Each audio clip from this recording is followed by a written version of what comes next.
recording, and let me go ahead and send this out to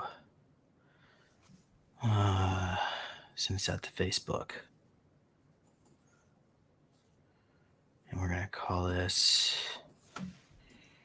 okay, I guess we'll call it part 2. And let me put all your stuff in here. All right.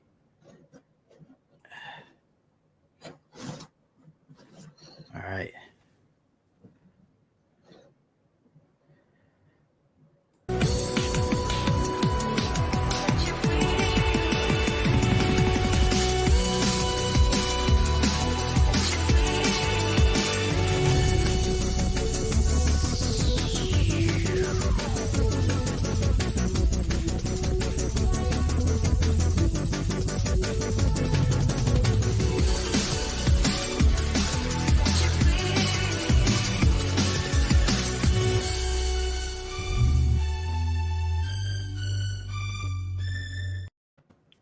Okay, that was a little awkward introduction there. So we were having a lot of technical difficulties, and we're a little bit late, but better late than never. So welcome everybody to Super Soldier Talk. I'm James Rink. Thank you all for coming on here to the live stream here on Facebook, of all places, because as you know, YouTube has decided that this content is not acceptable for their platform, but it's okay. You know what? People are going to grow up one way or the other. So welcome, Joseph. Thank you for coming back on here today. Hello. Thank you for inviting me again. You're very welcome. So I've got this bio written up here for Joseph. So let me go ahead and push this out here for those of you who are new. This is part 2 of the continuation of the last video we did back in July of last month. And here it is in 2021. So Joseph Powell is a government hybrid. That's interesting. A government hybrid. You might need to explain what that is. But before you do, let me continue here. In Galactic Starseed, who was utilized in Project Ibis and Project Mannequin. He also served as an officer in various MILAB and SSP groups, including Solar Warden, the German Mars Defense Force, Nachtwaffen, the Merchant Marine Fleet, Ashtar Galactic Command, and a few Earth units as well. He's decided to come forward to share his experiences as a self-appointed mission to stop the abduction and abuse of children and to help assist the awakening of many super soldiers as possible for for this coming threat to humanity. That is an intergalactic battle of various regressive ET and German factions which are seeking domination of our timeline. In today's video, we'll continue on more. Okay, so I guess last video we did Project Ibis and Ashtar Command.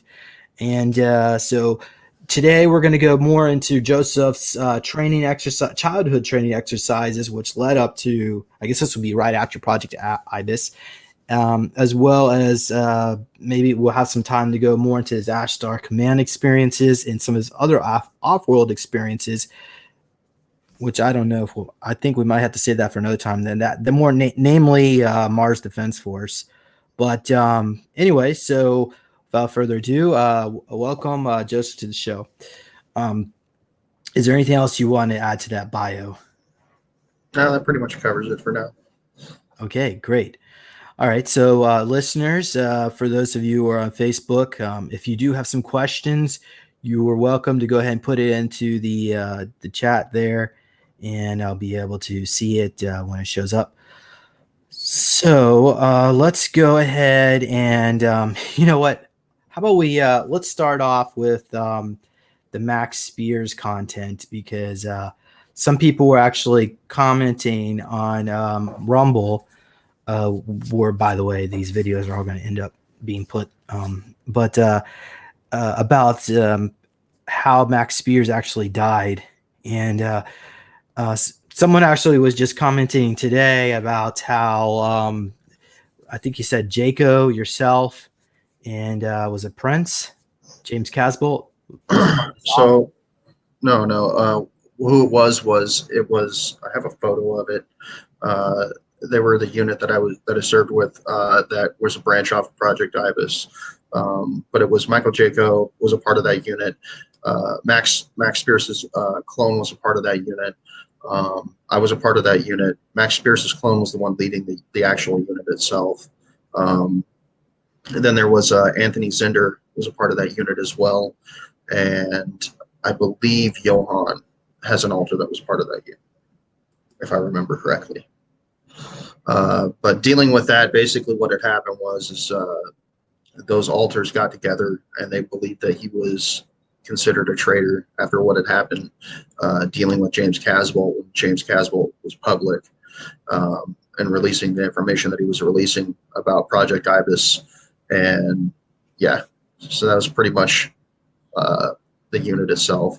If you look up the Taiwanese Special Forces, without their patch, that was the actual uniforms we were wearing when we went in there. We had the black masks and everything. And it's also been talked about how the Taiwanese, it is basically in support of the Nazi ideology. So I found that to be an awkward connection. But we basically went to where he was located at the time. We talked to the first individual that we ended up coming in contact with, me and Max's clone, talked to the chief of police, and we let him know who we were. We told him that, we basically told him we were with the agency, which is what we called it. We called it the agency, and he knew that they operated on a worldwide scale, and it freaked him out that we were there. And we ended up basically letting him know that we were going to be operating in his area, in his vicinity, and that's all he pretty much knew, and that he would have to cover up whatever situations were going to happen. And then we ended up meeting with the individual who would deal with basically the coroner, and we ended up having money, and we paid him in an offshore account to cover up Max Pierce's murder. And Max Pierce's, the substance that they used to inject Max Pierce, we got from the same individual. So we ended up doing a reconnaissance on the area. His altar would, Max Pierce's altar basically would interact with different individuals, as we were doing reconnaissance. And when we went and hit the location, what we did is we basically knocked on the door. Sarah, I think that's what her name is, right? His girlfriend at the time, had answered the door and was shocked. And they used her. We basically had her sex kit and altar activation codes. So we used that on her, which caused her to be put into an altar, her sex kit and altar.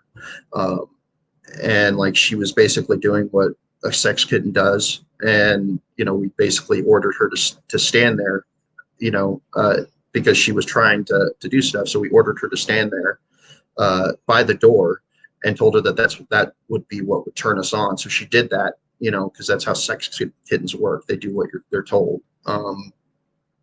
After that point, we ended up going through this hallway area, entering into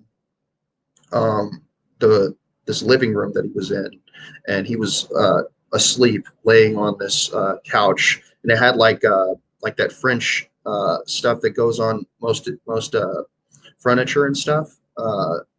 I can't remember what the name of it was, but it was a black and gold couch, and he was laying on it, and his head was faced. So if you were entering in, his head was on the left-hand side, and his feet were on the right-hand side, and he was laying passed out. We basically walked up and a few of us grabbed him. One of them was one of the lookouts to make sure that nothing would happen, like we weren't attacked from behind. And Max Pierce's clone altar was the one who had the syringe that injected him. And I basically was one of the people holding him down, and I had put my hand on that necklace that he had, that he always talked about, with the black dragon and the gold key, thinking that he would get out of the loop that he was in. And he basically, when he woke up, he was stunned. But I mean, he already knew this was going to happen. He remembered coming back in these loops. So all he did was beg us not to take his necklace, and basically his clone alter called him a traitor and injected him, and we ended up waiting until he basically went out and expired, and then we ended up leaving the location. And as we left, we basically deactivated his girlfriend's sex kitten altar, and then walked out the door and shut the door behind us. It was a pretty thorough and clean operation for the most part. And did they do something like stop time, some interdimensional time portaling? Okay.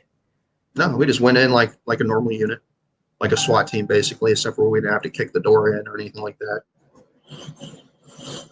Interesting. Do you have any information on his status of being a traitor?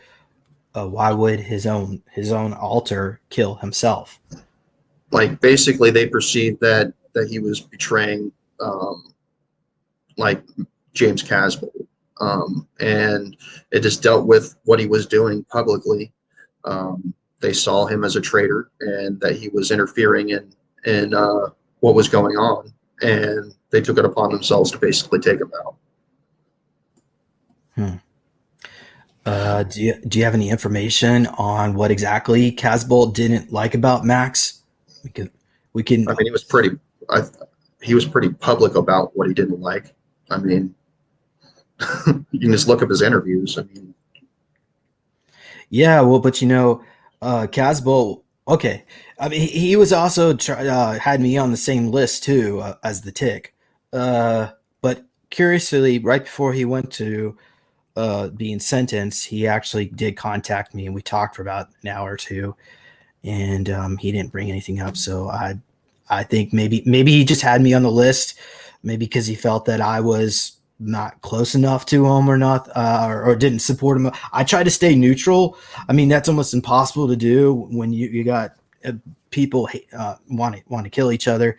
But yeah, I try to do my best, but I mean, I guess evidently he didn't want to take me out, so I guess that's good. But anyway, yeah, the only conversation we ever had was about Max Spears when we were basically on the base that we're located on, and that just, like, your name never came up, nobody else's name ever came up. The only name that came up was Max, because we got to watch it in real time. So it was like we have access to the internet and to everything.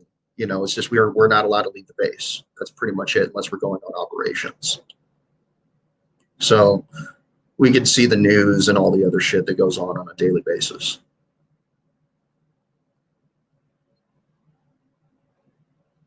I think your mic went off. Okay, there you go. Yeah, this was us back in this was 2013. Yeah, it was so dorky back then. Yeah, anyway, okay, enough of that. I don't want to. All right, so let's move on to the main agenda. Actually, you know what? Let me check the chat. Anybody have questions? Nope. Okay. All right. Well, then we'll move on because right now, I think I just want to stay out of this because I don't want to cause World War III here, especially because Sarah Adams is still, I mean, she's very upset about it all. But if she got a regression done, which she eventually will see these interviews and admit that that's one of the things that she didn't do because she was afraid to see what really happened. If she got a regression done, she would know what happened. It's that simple. Yeah. Well, can you comment about, because these bodies that we occupy in the here and now are considered home altars, at least off-world. That's what they call us. So when the soul aspect is killed off here, how will that affect the altar up there? Does it get rehomed back to that clone body? That's a good question. Honestly, I don't. I know, like, when you say you're in your clone and you die, they can basically grab your soul and put you back into another clone. But normally you home into your original body. But it's also been talked about where, you could die, but your clone can still exist with that soul shard. So they can go on even after you're dead. But I don't have any understanding about that. I know that the clone that was Max Spears, which I don't even know if he was a clone, I'm still debating. I'm twisted on that aspect because of the simple fact that I know when Project Ibis took us, I don't believe that they cloned us. I think that we were in our original bodies. So that might have been a reason, because we're out of time and space, that basically why that Max wouldn't have just dropped dead. Okay. All right, let's go ahead and move on. So let's start off with uh, just, I guess what I'll do is I'll give a brief summary about some of the content, at least what you discussed in part one, for those of you who haven't watched it already, or maybe don't want to. I mean, for I don't know whatever reason why you wouldn't want to watch it. But it is 3 hours long, so I understand. So in this particular video, we discussed about how you went to in Vashon Island. Did I pronounce it Vashon right? Island, yeah. Vashon Island. Vashon Island. And they were at the Misty Isles farm. You were taken in a timed one of these, I wouldn't necessarily call them 20-year back, because you weren't there for 20 years. How many years were you there actually in Misty Isles? Do you recall? Misty Isle Farms, I don't remember 100%. I know that we were there for a while. I mean, there was a lot of different things that had happened, with like we would do all sorts of different things, mainly manual labor around the property, um, the child sacrifice, stuff like that. Okay, so let's just say maybe somewhere between 3 to 7 years, perhaps. And then they conducted rituals there. There's some. And now I got to be careful about the words I even say. Something that's I would just PEDO kind of content that took place, and then they yes, some there was like they were involved in some kind of satanic coven that they were harvesting your Lush energy. And then we showed a picture of the guy who owned this I say facility. Yeah, yeah. I mean, there was caves underneath there. Who knows? Maybe it was even connected to underground dump. But I wouldn't put it behind these people. I'm gonna go ahead and I'm gonna try to find this guy's photo here. So I'll pull it up. When you showed me this photo of this guy, I was like, oh, well, he looks really familiar. And I was like, who is this person? Who is this person? And then that's when you told me he's the owner of this farm. So I have recall about who this person is, but I don't remember interaction. So can you tell us who this individual is? So yeah, that's Thomas J. Stewart, Thomas Joseph Stewart, I think is his actual full name. But his friends know him as Tom. When I was there, I knew him as Master, um, but I also knew him as Tom as well. I didn't know him as his full name, but I'm assuming that they just called him Tom for short, so that we never got his actual full name, just in case something had happened. Probably. I don't know to what like I know that he was working with actual people that like to present themselves as Nazis. I know that Nachwaffen was intertwined with them, and that also some reptilians were as well.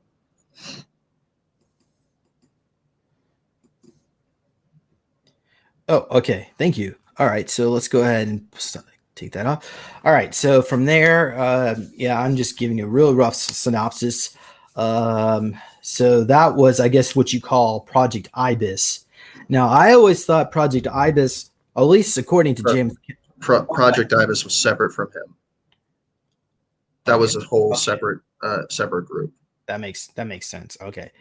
Well, in that case, we haven't really discussed too much about Project Ibis, and I think we're probably going to be doing that today, since we're going to childhood experiences. Is that fair? So,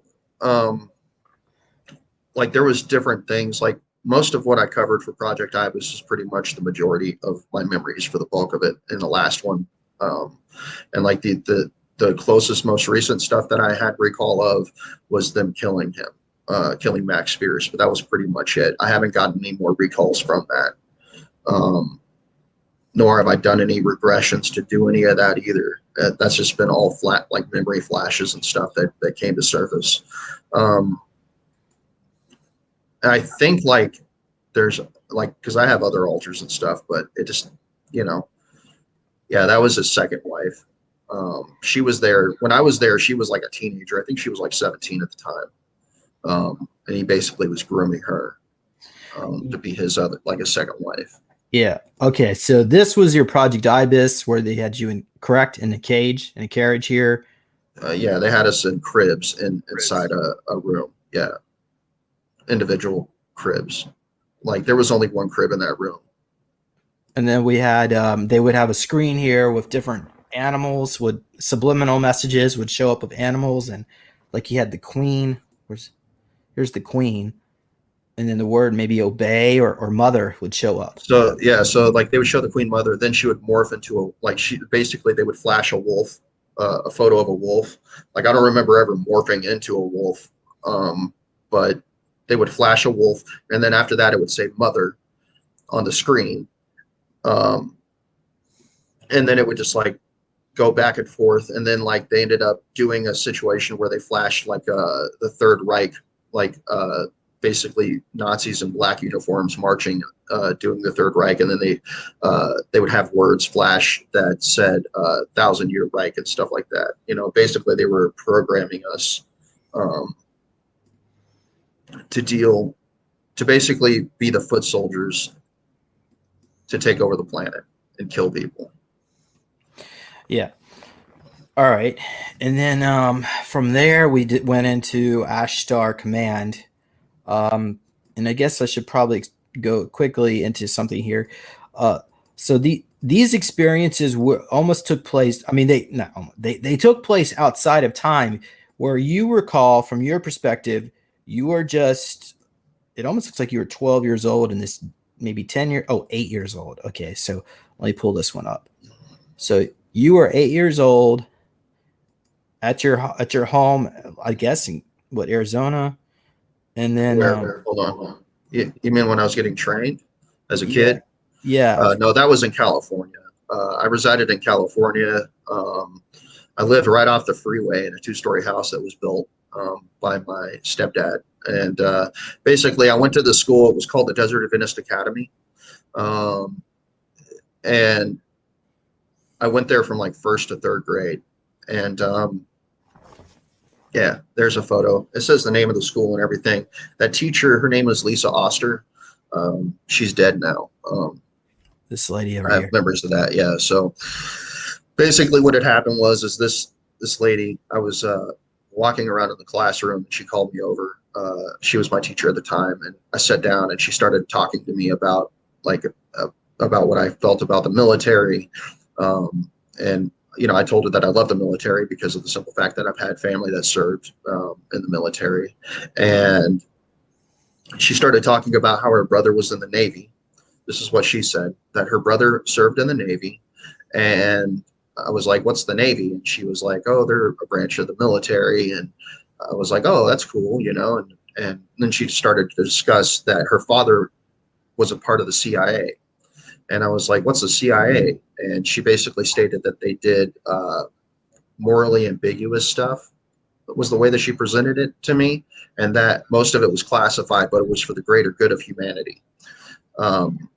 And that's how she directed the conversation. And I was like, oh, well, what all did they do? And she basically stated that it was classified, that she couldn't talk about it, but that, you know, that's pretty much the gist of it. And in the process of talking about, you know, if I left the military, there was another kid that had walked over and sat down with me and was like, I love the military too. Like right when I said that, and it was one of the kids that I think it was either the one in the classes or the one that was next to him, from what I recollect, at the top hand left side. Yeah. So sounds like they were being programmed. Oh yeah, we all were. Most of them were. Like there was quite a few of us that got taken. But yeah, so we sat there and we discussed that, and then she had said, well, maybe she was like, well, maybe I'll introduce you to my brother. And I was like, yeah, sure, that sounds like fun, you know. And after that, not even a week later, there was this guy that showed up, and he was kind of heavy set. He had sandy blonde hair. He had a white dress shirt um, with a pocket, and then he also had khaki pants and black dress shoes. And he carried around a clipboard, and he had the yellow. He had the yellow note paper pad, and he had that on the clipboard. And they had set up computers, and this was back in, I think, 1998 was the time that I was there. I don't know. It shows it in the photo. Um, and anyways, like they had to sit down and they had this questionnaire that we had to do, and then we started playing this game. It was called Pong, which was normally on the Atari, but it was actually on this computer, and you had to bounce balls back and forth to deal with hand-eye coordination and stuff. And the kids that would lose, they would take those kids out of the room. They basically did this to the whole, like my whole class, and they would bring them into the side room. So it's like if you walked into the entrance, went left, you would go all the way to the double doors, and that would open up into the classroom that we had. Well, if you double backed, that room was on the right-hand side. Okay, and it was like I think the first door on the right-hand side, and they normally kept all the canned food goods in that room in like these plastic barrels.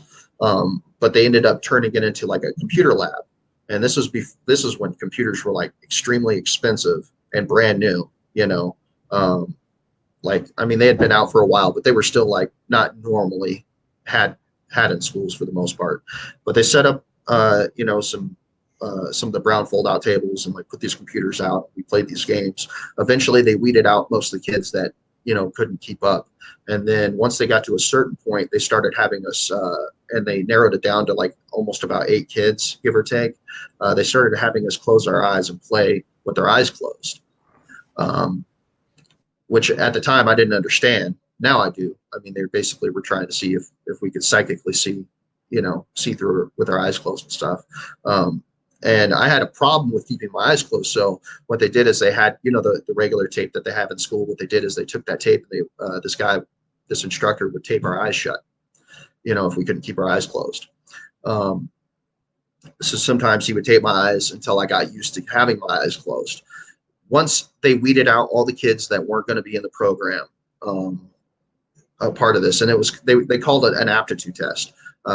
They started giving us this VR headsets that we would put on, and they brought in these portable. I can't remember what the name of it is, but like it monitors your brain waves, it monitors your heartbeat, stuff like that. Your mic is off.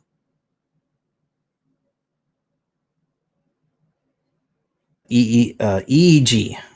Yes, that's the exact name of it. Thank you.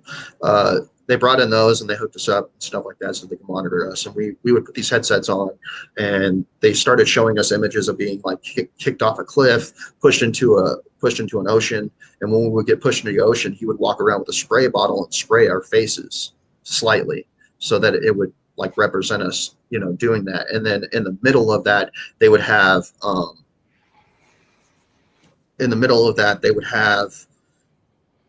images like porn snuff film images. So they would show a woman getting fucked basically, and then it would go into the point where like it would just flash on the screen like in this headset, and then it would go back to like you being pushed off a cliff, drowned in an ocean, and stuff like that. And then they would flash her at orgasm, and I mean, we were like 8 or 9 and I remember like then it went back, and then it flashed again where this guy that was fucking her basically took out a knife and slit her throat, like started stabbing her and then like slit her throat and stuff. And when that happened, like it hurt my head, so I took off the VR. And when I did, I was like looking around the room, and there was a bunch of the kids that were there, and they were just basically sitting there like zombies, just like, I don't know if you've ever seen a photo of like Mark Zuckerberg where he's walking down that long thing, and you have all the people with the VR on their heads, and like they're just sitting there like all zoned out in the VR. But that's pretty much what these other kids were like. So they were like getting it full on. And I remember like the teacher had seen me and was like, hey, put your headset back on. And then the guy that was there, um,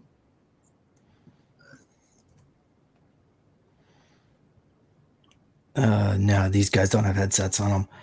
But the looks headset, like a trip chair. it usually would come down from the ceiling. Actually, I do have. You know what? Is that the trip chair? That's a trip chair, isn't it? Yeah, I think I got one. I got a really good drawing of that. I could pull up. Oh, that kind of hurt, man.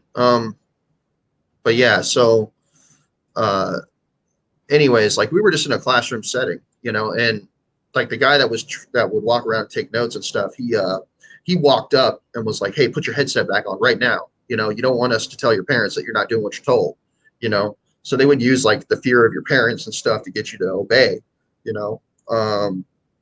So I put the headset back on and basically went back under. Um, but yeah, so it was like so they did that, and I put the headset back on and went back through the process, and I think that was the point where they were trying to fracture us basically with the snuff films in the middle and stuff like that. Um, but then I remember I remember the principal coming by and like walking up and being like, "What? Hey, what are you guys doing in here?" And the teacher was off in the classroom, and like the guy that would basically would be the one that was programming us, I would say, was the programmer.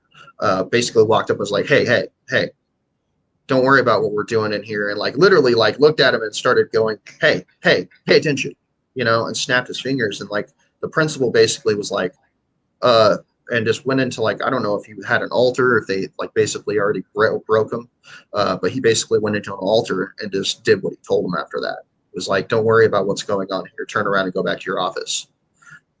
I mean, it was pretty crazy to watch that happen. Um, because like for some reason I always like would take off the headsets or do stuff that I wasn't supposed to do, like not pay attention to what I was doing and pay attention to what was going on around me. Um, and past that, after they had done a lot of that stuff, then they started the process of creating, like basically naming the altars that they created. First, the guy had me in the class in this room by myself, and he had me write down 10 names. He said, "Think of 10 cool names and write them down." Um, at the time, I had spelling issues and I couldn't really read properly, so I would be trying to spell stuff, and he's like, "What the hell are you?" He got pissed off because I didn't know how to spell right, but I wrote down like 10 different names, which is one of the reasons why we have a lot of weird alter names that deal with like say Marvel and stuff like that. Because when we were kids and all these cartoons would come out, we would see these cool names, and that's how they would get us to write these names down. We would think of cool names and write it down, like Sabretooth, or I think yours was like what you have one that's named like General Bloodbath or something like that. I can't remember. You talked about it in one of your interviews in the past, but I mean that's where we get these alter names from. Most of my alter names, because I was in a religious school, which I'm not even a Seventh-day Adventist, neither my parents. Like I got pulled out of that school, and my parents had to pay for me to go there, and they even offered to let me go there for free. When my mom was like, "I'm going to pull them out of the school," because they weren't Seventh-day Adventists and they didn't support that religion, right? So, but I was, I was taken to church every Sunday and stuff. So most of the names that I came up with started with J's, because I figured, my name is pretty cool. So that's pretty much what I went with. And that's why I have a lot of alters that are named like Jimmy, John. Uh, I even have an alter named Joseph because I wrote my own name down. I have an alter named Pindar because I was telepathically contacted when I was writing these names down, and this voice came through and said, "Write down Pindar," and I was like, "What?" And it said Pindar, and I was like, "I don't know how to spell that," and I was doing this in my head, which was weird thinking about it now, but this individual being basically was like spelled it out for me, which is and if you go and look it up, like it's actually a house.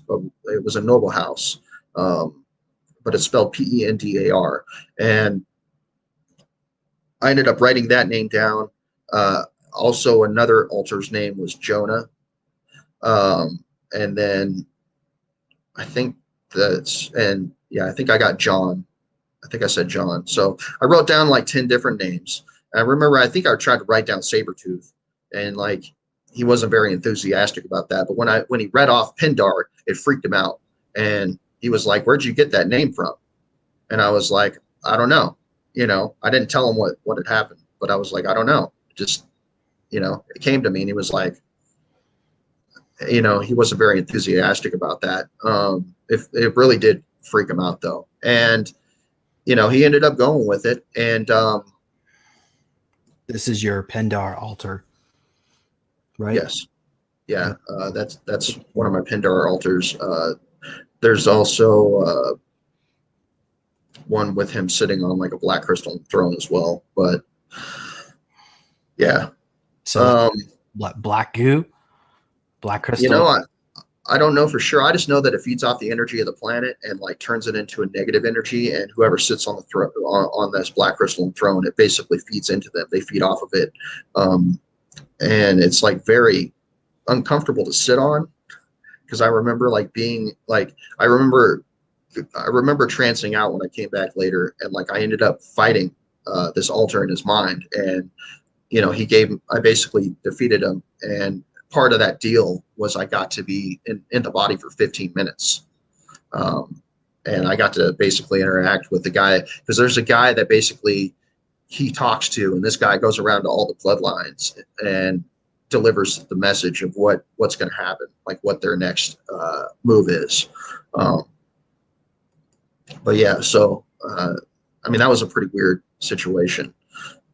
But anyways, back to what I was saying. So yeah, so this dude um, took that, and then they attached these electrodes to my head later uh, on another day, and gave me like this cue card to read off of, and it had these numbers in front of it, and then the altar's name.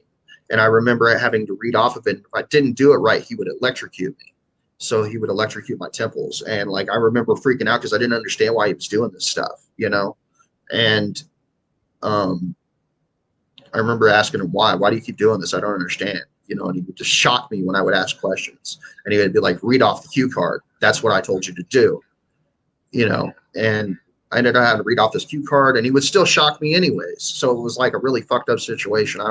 And I think that he was dealing with creating the Omega programming at that point too. So, which I like normally, like when I remember stuff, I get pains in my head, and it's like, I created an interaction with this altar that's an Omega, and basically I just try to comfort him, because he's scared, and thinks that he's going to be hurt if he doesn't do what he's told. You know what I mean? So that's a pretty awkward interaction. But yeah, they did that, and then once that got done, what we would do is we would have nap times in the third grade, and we would be put down to sleep. Then what would happen is they would use this technology basically to put us in like I believe like a delta state of mind, and we would basically walk under orders and be directed to walk outside and get in this white van. So it got to a point basically where we'd go to sleep. I would end up waking up and then wandering off, and the teacher was a part of this program, so she already knew what was going on. Normally I was always the last person to get in the van, the last kid. But I came to, so we had a substitute teacher come in once. And when we did, right before it happened, the teacher informed us that we weren't to talk about our nap times to anybody. So we still did because it came around the nap time. And this substitute was like, what do you mean nap times? You don't do nap times. You're in the third grade. And we were like, no, we do nap times. And it freaked her out. She was like, what are you talking about? But we would do our nap times. She still let us do nap times because that's what we were allowed to do. Yeah. That's pretty much what they would dress like. They were in the Navy, and basically they were our instructors. And they were the ones who would direct us and train us and stuff. So what had happened is we would sit there and we would go to sleep. They would direct us. I remember coming to and like walking down the hallway and like coming, like basically fluctuating in and out, blacking in and out. And like, then I was outside and I ended up getting into this van. And I heard him basically say, now shut the door and put your seatbelt on. And when he did, I kind of came to after I shut the door, and I was like, who are you? You know, and he started saying stuff. One of the guy that was riding shotgun, basically was talking about. He was like, "Hey man, just use the syringe." And he was like, "Oh no, he's going to do what he's told." And I was like, I don't know who you are," and I started freaking out, because I had been taught, that you don't get in vehicles with strangers and stuff like that. So I started screaming out, "Stranger danger, stranger danger," And when I did, I heard these other kids start going, and like in unison, like as if they were all connected. Um, and I had veered off I looked to my right and then veered and like basically scanned behind me. And the others, because there was 8 of us in this van, the other 7 kids were in this van, and they were like basically all doped out. Like they were all like not doped out, but they were in a trance basically, because of the tech that they used. And like they were like, "Hey, calm down," And I was like, no, I don't know who you are. Who are you? Let me out of here, And the guy finally got pissed and unbuckled his seatbelt, and he got out of the van, and then he walked over and opened up my door, and I like watched him, and on his left arm, he had the anchor tattoo, the Navy anchor tattoo, and then he also had the True North symbol tattooed on his forearm. And I remember when he opened up the door, he was like, "Put your fucking seatbelt on." And I was like, "I don't want to." And then I tried to fight him off and like hit him, and I attempted to bite him, and he ended up punching me in the head, right here on my left hand side, because he was facing on my left, and he punched me in the head. And when he did, he's like, "You want another one?" And I was like, "No." And he was like, "Then put your fucking seatbelt on." And I basically I couldn't, like, my head hurt. And I was like, "My head hurts," and he was like, he reached over, grabbed the seatbelt, reached over me and buckled me in. And when he did, that's when I saw his tattoo on his forearm. As I was in pain, I was like, "What's that?" It was like, it freaked him out that I noticed that. And he was like, "It's none of your business. Just shut up." And then he took out a syringe, because he was I think it was with his right hand. He took out the syringe and used his teeth. He took his left hand and put it on my head and lurched my head to the side so he can get to my vein in my neck. And he used his teeth to pull the cap off. He let some of the liquid out and then put it in my neck. And then he shut the door after he was done, and then got back in. And I was still kind of, able to see what was going on. And the guy that was riding shotgun was like, "You shouldn't have hit him. Why'd you hit him for? You should have just used the syringe." And he was like, and the guy was like, "I'm going to have to report this." And he looked at him and laughed when he said that. And he was like, "Well, I'm going to report this." And he was like, "Go ahead." Basically was like, "Go ahead," and then he would look back and he was like, "You're not going to be a problem anymore, are you?" And I was like, yeah, no. And then all of a sudden, he buckled his seatbelt, and everything started getting blurry. And like the sun that was coming through the front of the glass window, basically started getting really bright. And then I basically was just doped out of my mind at that point. But yeah, so they drove off. This actually took place at your school? Yeah, at the front entrance of the school. And, at the and were Desert there any Events other, and Academy. there are other witnesses watching all this? You getting punched? No, normally what would happen is when they would come to pick us up, there was a secretary that was at the front desk. That secretary was never at the front desk when they were picking us up. So she there was went to some nobody. kind of altar to go away? That I don't know. She was just never there when I would walk out front. So I would assume so. I mean, that would be probably the closest thing to making sense of that whole situation. Question: is this school still around? Yes, they actually, around the time that they started putting us in these programs in the school, they got a massive amount of money that they started refurbishing and basically building this school, and made it a lot bigger. I don't know if they're still running the programs. Possibly, I don't know. It's ran by a council that oversees it. That's part of the Seventh-day Adventist religion. they had this church that was behind the school. And like, so if I go back to before all this started taking place, that I'd walked, there was a playground. So it would be the school, and then there would be a playground, and then there would be this church that was behind it. So there was one day the door was open, and I walked up the steps into this church and walked in, and there was these, uh, I did an image, but basically there was these three reptilians that were there, and they were holding a chalice, and they were talking back and forth with whoever this, I think he was like a pastor or whatever, but they were basically doing a blood ritual, and they were drinking blood and stuff. And these reptilians saw that I walked in, and they were like, hey, they were like, have them leave, or basically they were talking about eating me next. But they were in the interaction with this guy, and he was like, no, I'll take care of it. And these three reptilians like walked into this back room. And when they did, I had sat down in one of the pews, and he had walked up to talk to me, and he was like, hey, and I basically, he's like, what did you see? And I was like, I didn't see anything. And he was like, good. He's like, that's a smart move. You're a smart kid, aren't you? And I was like, I don't know. I just didn't see anything, man, because I was scared shitless, because they were really reptilians. And I'm like, fuck, dude, that freaked me out. So after that, like that night, I had went home, and I was laying in my bed, and that was the first night that I got abducted by a military group. And they came in, they looked like shadow men, but I did a regression. And when I did that regression, that came forward again, because I remember those memories. And they looked like they were shadow men, but they basically had the night vision, the red night vision goggles on.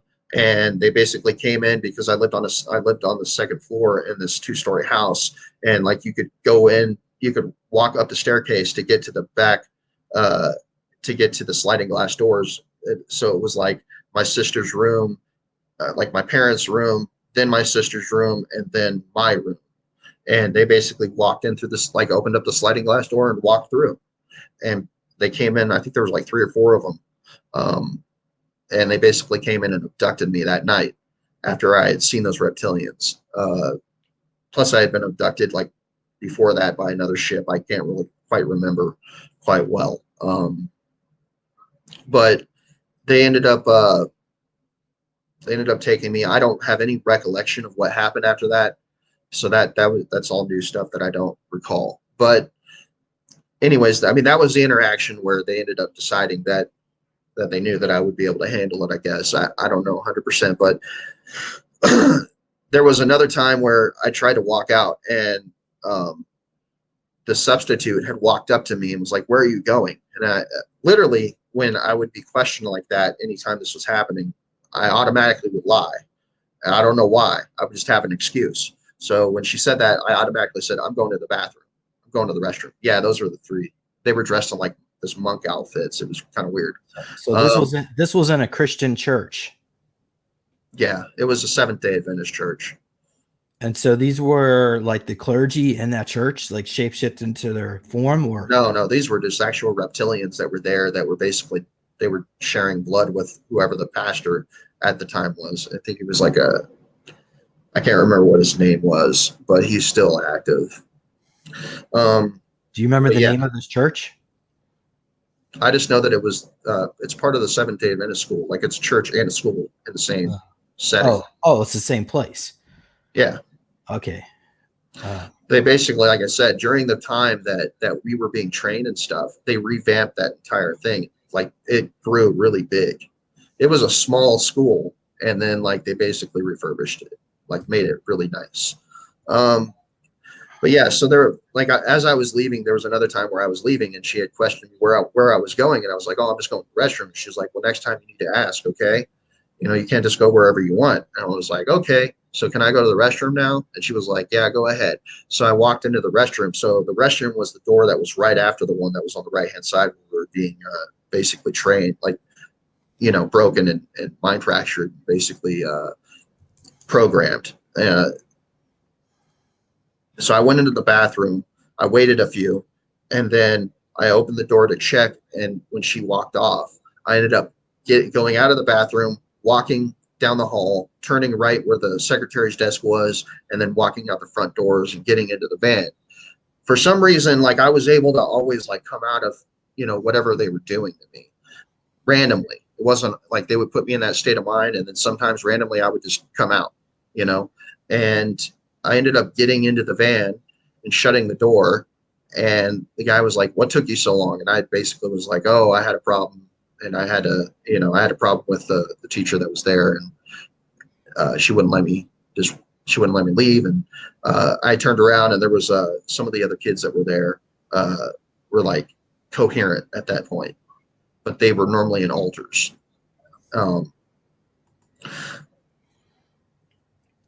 Yeah. So that entrance is the same.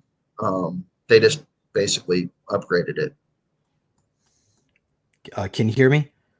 Yeah, I can hear you. Okay. So here's some just pictures. They actually have one here. I guess is the back. So here's, I guess this is where they, is this actually where the ritual, this is where you saw the? No. That was later. They upgraded this area.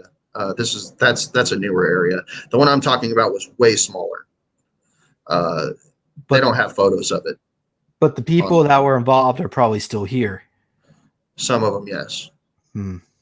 Like my teacher is dead, and I can go into that later.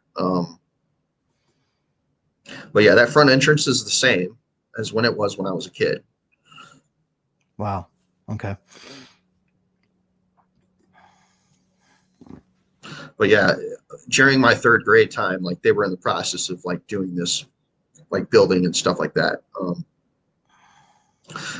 So I'm assuming that what they did is they funded money into the school, into that church, and basically laundered money through the church for them to take us. So there was somebody that, like the guy that was the pastor at the time, he obviously was involved with a reptilian group.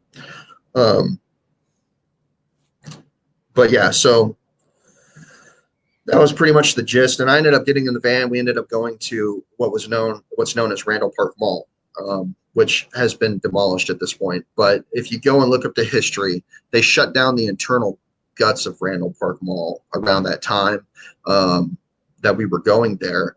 And they only had like, say, 3 major places that were still open, but you can only access them from the outside.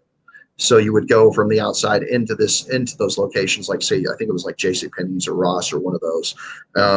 And then you would leave out the outside again. And the internal guts of it would be off limits to the average person. So that's where they basically would train a lot of us when we were kids. And I remember, so the first things that happened now, because I have more memories, the first thing that happened, especially after I read James Casbold's book, Agent Buried Alive, they had us do some hand-to-hand fights with each other.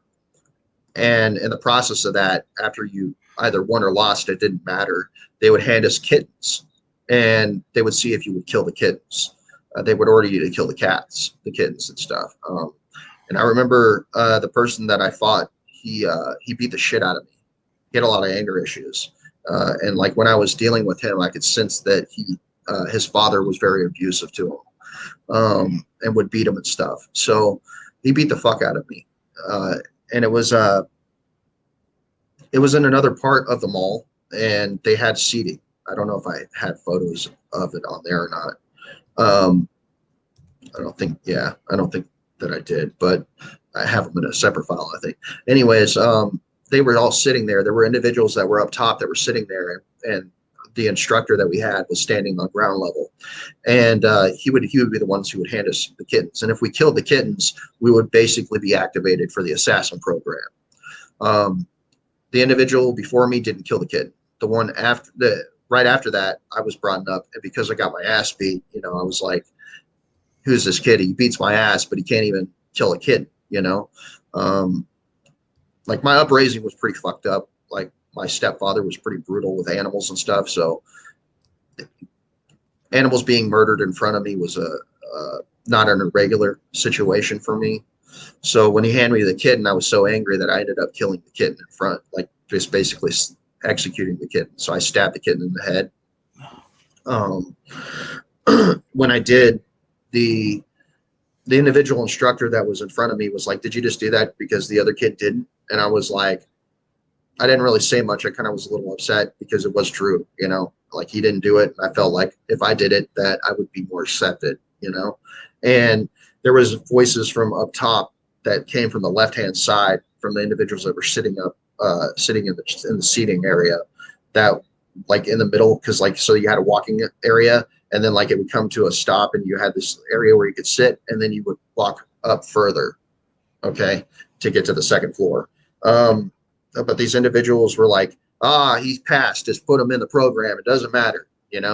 And they basically argued for the point of me being put into the assassins program.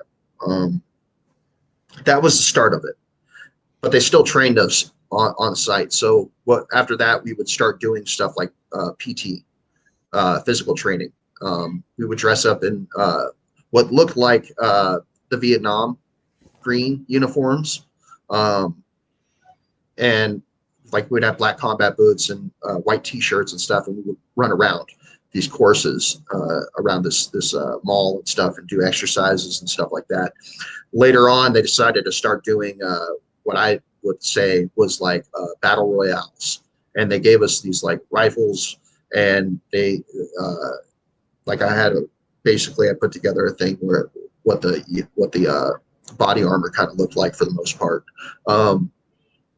They would have us do these battle royales, and the instructor would sit at the top, or like right in that middle area, and would basically instruct us to fight each other. So we ended up going at it against each other, and after we would be shot at, there would be a device that would electrocute us in the suit that we would wear. So if we got hit, we would be electrocuted. So it'd be like as if we were being shot by a bullet. So that way it taught us, don't get fucking shot. Keep your head down, be smart. And like we would end up shooting at each other. We would get scrapes and bruises, and sometimes they would basically heal us. I don't know like what kind of devices they had on site. The garage that they would park and take us out of was at a different location. So there had to have been like a jump gate, some kind of jump gate that would bring us to that Randall Park Mall, especially since like where I was located, it would have been way too far away, and we would have never made it back in time. So they were using jump gates and stuff.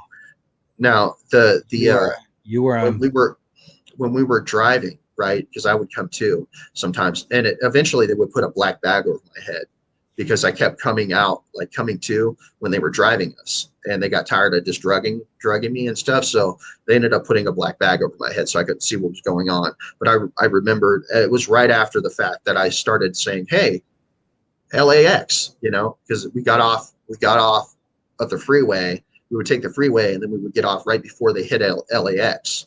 And I remember seeing the sign for LAX. And once that happened, that's when they started putting a black bag over my head when they would pick me up, whether I would come to or not. But yeah, and I remember like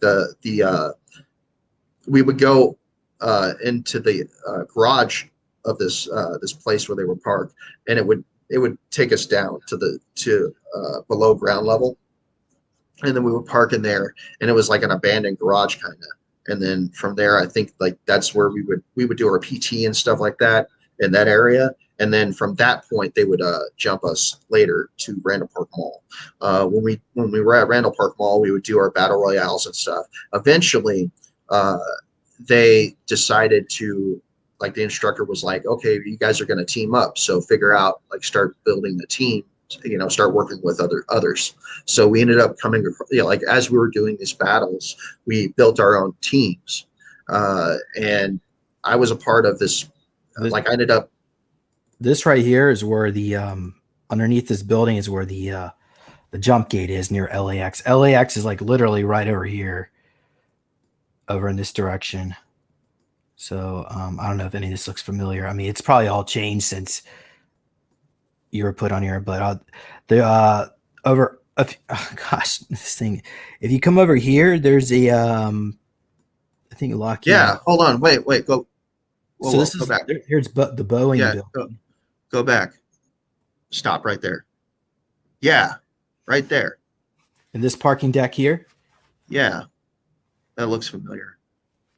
So yeah, so this building, Boeing, is over there. So Boeing's connected to the SSP, so they've got Yeah. all their facilities off world, and we got the Hilton Hotel is also showing up over here. Hilton Hotel also has the jump gate. So I don't know if all Hilton hotels have it, but some of them do. So the elites would travel to other Go off Hilton to hotels. what's on the left hand side. We'll go back. Oh, Okay. No, well, no, I go go back to ground level. Turn around. Wait, over here, this building. no, in front of the Hilton Hotel. Well, NBC Yes. Suites. Can you go? Can you go into that area Like, or keep going turn this left? way. Like no. Well, yeah, that's weird. That looks familiar too. Yeah, they probably were taking you. I mean, I don't know if the jump gate's down under here. You got to take elevator down, or I don't maybe know. they have a room. Because sometimes the portal would be just like a regular hotel room, and the portal would open up from the ceiling and take you right off your bed. Sometimes they could. And by the way, if you stay in one of these hotels, they have astral technology to scan people of their consciousness. So if you're like a starseed ET, um, or and you got super psychic abilities, and you stay in one of these hotels, they'll start tracking you for the rest of your life. But I mean, it's not the only way they can do it. But my advice is definitely do not support Hilton hotels, because this is cabal. Yes, I'm obviously not going to give them a 5-star rating. But anyway, yeah, okay. So let me. Anything else you want, or So actually, yeah. Anyways, so we ended up like coming I'll together and pull up making here. teams. I'll show you literally where it is. Here's LAX, so you can see it's like right there, and this is where the jump gate is. Yeah, we got off like right before LAX, before the exit to LAX. Yeah. Okay. All right. Go ahead. Find that quite interesting. That's weird. Okay. Well, thank you. um, like I know that recently, like so for Space Force is located right before uh, the LAX exit as well. So I found that quite interesting too. I just learned that recently when I was looking in that area. That's Thanks for that. Yeah. So eventually, like I ended up linking up with this one of the kids. I mean, he basically was like a little better than I was when it came to these fights and stuff because I sucked. At that point, I was not very good at it, and I would get my ass shot a lot. So eventually, like I ended up linking up with this kid, and then we ended up splitting into two different groups. So there was the kids that were brutal and could actually do what they were needed to do, and then there was us, the shitty team. And these kids would fuck us up nonstop, right? And like they were a part of us, So we like there were more kids than 8 of us at that point. Um, and like when we got there to Randall Park Mall, they would have like another unit of kids and stuff sometimes. But we ended up going against each other, and eventually that kid ended up becoming the unit leader, like the de facto unit leader, and the other kids started coming to us that sucked really bad, and we're like, let us join you, because there was multiple different groups, but they started breaking apart and forming 2 main groups. Okay, and I was a part of the shitty main group, and there was another main group that was really good, and we ended up going at it. And then there was one time where we were hunkered down right next to that pillar, um, and I was behind that circular pot uh, planter that's there in that photo with Randall Park Mall, and we were hunkered down, and the guy that was our unit leader, the de facto unit leader, he always just thought that we should just go in.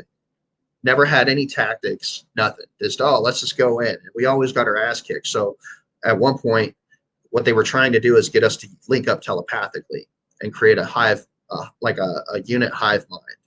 So I was the last one in this group that could do it. And, yeah. So I mean that's the Gaia photo. Like right there on the right hand side was where I was. The guy that I was with, that was our unit leader, was on the left hand side, and then the other kids were on with me on the right hand side, and we were hunkered down in that area. Um, and that pillar got destroyed later on in the process of our training and stuff. So normally, uh, in the process of that, I had sat there and told him that, we should do something else. It was like he basically, we got in an argument and he called me stupid because I couldn't link up telepathically, and because we were supposed to be silent. And when he did that, I got really pissed. And at that point, I was able to use my telepathic abilities, and I linked up. And I was like, I basically said inside my mind as it was happening, I was like, "Fuck you!" And it went to all their minds at the same time, and they were like, "Oh shit," And when I did, they were like, "Whoa!" And he was actually shocked when that happened. And then I sat there and uh, I used my mind to send them images of what I wanted to do tactically. So basically, I told them that I wanted to go up into the middle area, cause all the other kids that were on the other unit to fire at me, so I could be a distraction, and then have the rest of our unit go around and sneak up and basically hit them, flank them on each side and hit them on each side and take them down one by one. And when I did, the rest of the unit was like, "That's actually a better idea." And it pissed him off, but he ended up going with it. And I ended up going down the middle. I ran my ass off because there was like a pillar. At this point, there was like some kind of shrub, like debris that was in the middle. So I ran up behind this like debris that was in the middle and hid behind it. And they were firing on me, and they're like, "Oh, this stupid idiot."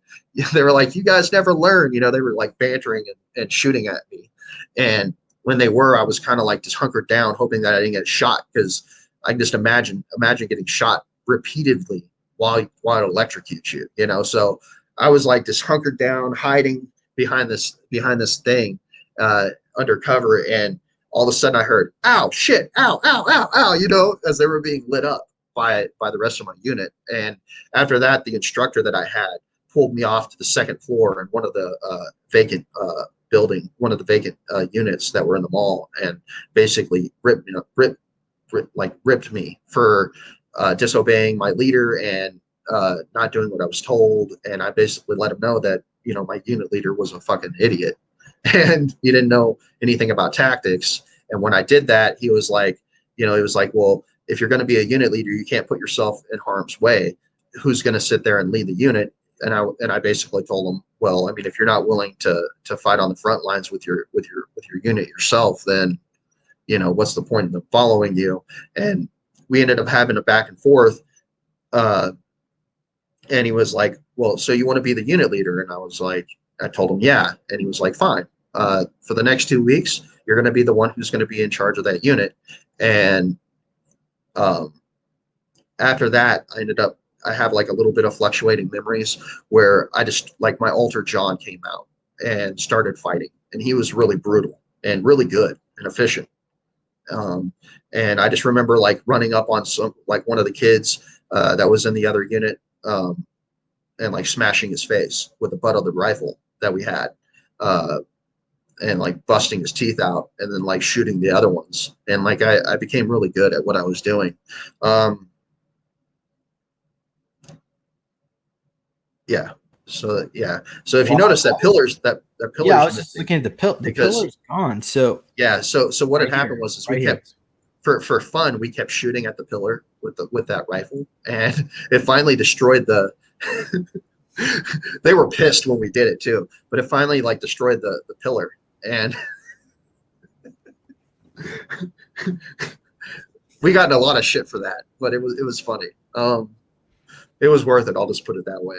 It was like a little bit of rebellion, I guess. Uh, but yeah, the instructor would stand on that ledge, like in between the first and the second floor, and that's where he would basically give us our instructions. And when you're kids and you're standing at the ground level, I mean, it's pretty high up, from your point of view. Um, but yeah, there, what was it like?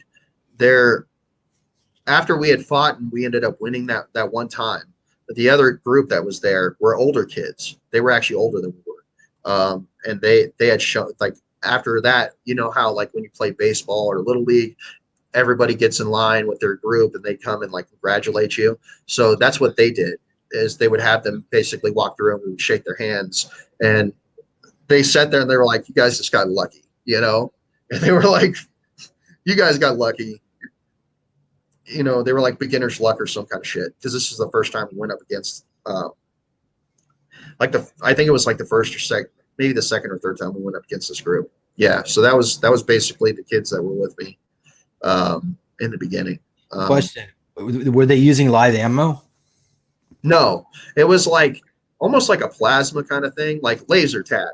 It was like an advanced form of laser tag, and like the suits we were wearing basically had these things in the middle, and like they would hit it and it would electrocute us. But it would be the suit would electrocute us. Yeah. You wouldn't see Okay. electricity. Okay, I'm following you. Okay, so it was like, and I had some of those memories come back when I was playing laser tag for the first time because my stepdad had taken me to go play laser tag, and you know, when we were playing, I started having flashbacks of this shit. So that was a pretty awkward thing. Most of my childhood training, like anytime, like the memories I'm talking about, I remember those. I just never talked about them because I was scared. You know, I mean, who are you going to tell? You know that you're getting picked up and taken to this fucking abandoned mall and like doing all sorts of weird, crazy shit. You know. All right.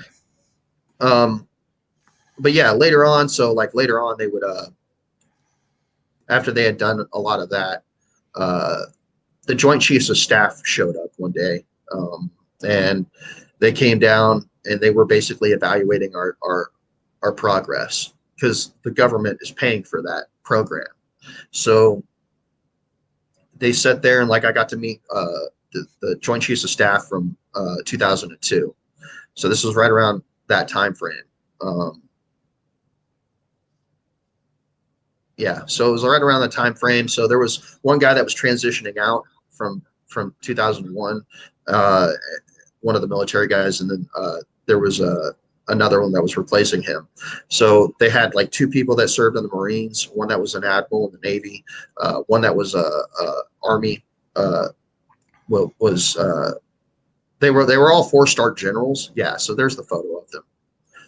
The guy that's on the far right hand side, he actually played in the last 2 episodes of Stargate SG-1. Played himself. Of course, he was the president. Um, but yeah, and you know, so I think that he remembers a lot of stuff. I think he was the reason why that script was written, from my point of view. Vernon E. Clark is the one that's on the on his left hand side. That's on the far right. He was the admiral of the destroyer vessel for Solar Worm that I served on. He's the one who came down to shake my hand. Yes, he's the one who came down to shake my hand.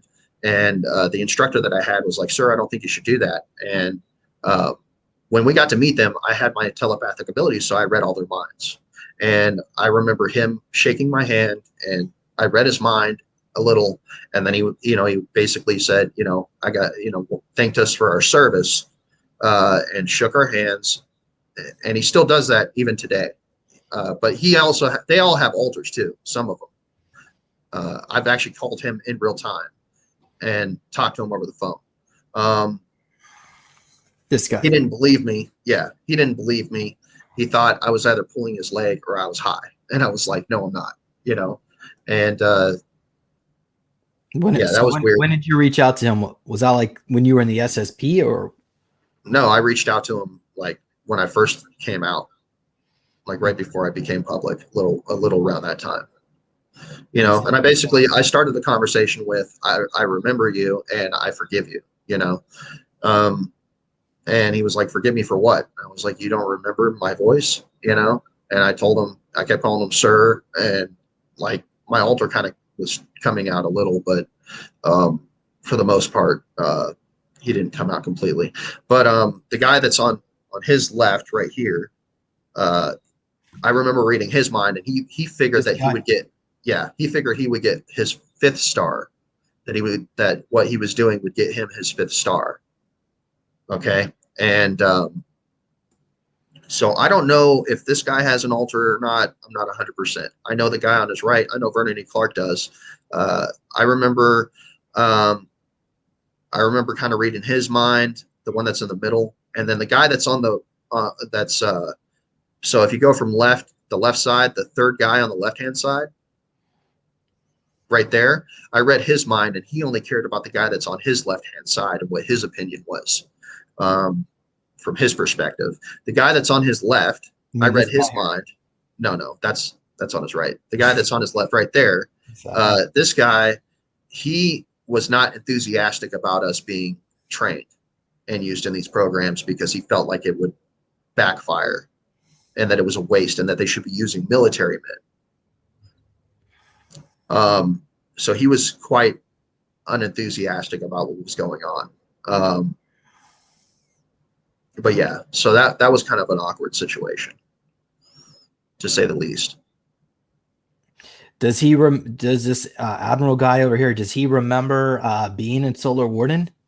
No, I never even got that far in the conversation. Hmm. Basically, like I know that he doesn't remember because I remember a future timeline, in another timeline where he gets to meet where I brought him up on a ship and he got to meet his clone that I took off of the Solar Warden ship. And he was like in shock. So like some of these guys have clones they don't even know. They have alters. Also, the guy Vernon E. Clark was the second. There was two guys that oversaw the Fort Hood shooting, where the guy was shooting everybody up in Fort Hood, right? Where his weapon had, you know, wordings and stuff, basically talking about mind control. You can go look that up. He was one of the people that was on that oversight committee, the two individuals that were oversight for it. And I believe that they put him there because of the fact that he's a mind control, that he has mind control, so that they could cover up what happened with that altar. That guy that was in an altar that started waking up and decided to shoot up the entire base. But yeah, I remember shaking his hand and he shook our hands. And I remember the Joint Chiefs of Staff insignia that they all wore. They wore it pretty proudly. The guy, I remember meeting the guy that was the son, or not the son, but the brother. Sorry, the brother of the guy that built Randall Park Mall, was the architect of Randall Park Mall, and I remember meeting him. And he was in a suit and it was a checkered suit. It was like gray and white, I believe. But I remember meeting him, and he was like, "You guys are like," he was telling us that we were special, you know, which, I mean, when you're a kid, you want to feel like you're special. So like these people know how to talk to kids, and get them to be all gung ho about the stuff that we were going through. Do But you think yeah, he was a reptilian as well? This architect? I don't I don't know, man. I feel like these are just humans that are mind controlled personally. From what I can recollect, is that most of these individuals are either brought into these occult groups or that they're just mind controlled, and that the top leadership of all these groups are either draconian or reptilian and or Nordic. And that basically we're in a proxy, we're the proxies in their wars that they're having. And we're basically just pawns as a species, as are other beings on other planets. I mean, it's pretty comprehensive if you think about it. I don't think we have any humans that are actually directly in charge. They're all being controlled by the upper echelons, which happen to be aliens. Interesting. Okay.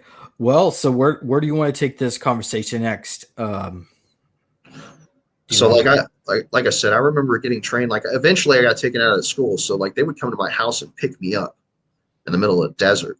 And after I remember, like, even after I got taken by those three craft, I thought it was over for me. I thought I was done. And they were like, they still came to pick me up. And the guy that was my instructor, I had like come to, and I was standing in front of the gate that was in front of the yard in front of our property, and it was locked, so I couldn't open it. And whatever altar I was in was trying to open the gate, couldn't open it. And he basically got out, was like, jump over, because we had railroad ties as the fencing. He was like, jump over the fence in that area. And I was like, I can't. So he jumped over because I was like, I can't. And then I was like, I don't want to. I don't want to go, And he ended up jumping over that railroad tie fence. And when he did, there was soft sand on my side, and he got sand in his boot. And when he did, he got pissed.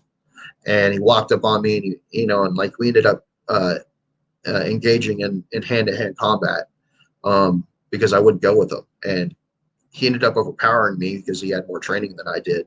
But and the reason why I stopped is because I saw that he had a Beretta, 9mm Beretta, tucked into his back pants. And he basically let me know that if I didn't get my ass over that fence and go and get into the van, that he would walk up to the house on the property, and he would go and execute both my parents and put me in the programs permanently. And he called it the programs. Okay, so I guess that's one way to get compliance. And that, but by doing that, it just Now, recreated. when I did get over the fence, he helped me. He gave me a boost with his hand, and I got over the fence. And when I did, as I was walking up, the other kids had gotten out of the van, and they're like, "Why don't you ever just fucking do what you're told?" Like, the other kids were compliant; they just did what they were ordered to do. They were always like, "Why don't you ever just do what you're told?" And I was like, as I walked by, I was like, "Fuck you," But there was a guy that lived across the street that saw this whole interaction. Okay. And he worked for my dad. And that night I had gone over, and I think it was like either that night or a few nights later. And around that time, I was a teen, and, I ended up asking about porn with this dude. Like, we sat and talked, and like I started talking about porn, and I was like, and he had a porn tape, but he was like, he was going to give it to me and stuff, but he had stopped, and he was like, "So who was those people that picked you up that were cussing you out? Like, do your parents literally let people cuss at you like that and hit you like that?" Because the guy, when we got over the fence, he hit me in the back of the head, like slapped me in the back of the head, after he got over, because he was still pissed. Like, our instructor was a mean motherfucker. He really hated me because I didn't listen very well. But yeah, right when he said that, I lied to him. I was like, "Oh yeah, my parents do," without even thinking about it. It's just like, I just did it. And when that happened, his name was Larry, right? Larry Shears. And when my first interview, I never said his name, but I said where he was located and that he saw that. And he ended up dying like 2 weeks after that interview. So they're probably listening even to this right now. Oh, for sure. Well, don't do any name drops unless you want them gone, I guess. Well, even if I don't do name drops, they still know. They'll still figure it out. So it's like, well, are you concerned they'll come after you? I'm pretty sure eventually they will. It is what it is, man.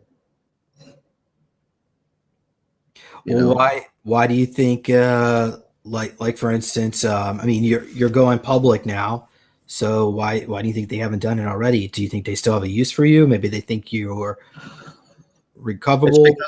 It's because of some of my clones, and I'm still active in a lot of different groups, like a lot of different units and stuff, out in space and here on Earth. But I think it's mainly because of my main clone. So my secondary main clone. If you were to do some integration work and start rehoming these other clones and killing them off. So in other timelines that I've been in, because I'm not actually from this timeline. So to explain it in layman's terms, there's other timelines that have their own branches of timelines, and there's the timeline that you guys are in. You guys have been a part of a loop that's gone on for about 4 different loops before previous, and this would be your 5th one. And this would technically be more than 6 at this point for me, but I remember 6 when I first started remembering. Max Pierce is a major part of that when he talks about that in one of his interviews on that he did with I can't remember the guy's name, but they were walking in this little town, and he starts talking about his that black dragon and the gold key, right? And like, once I see that interview, I do the same thing. I work at the same job that I work at, and I get sick that same day.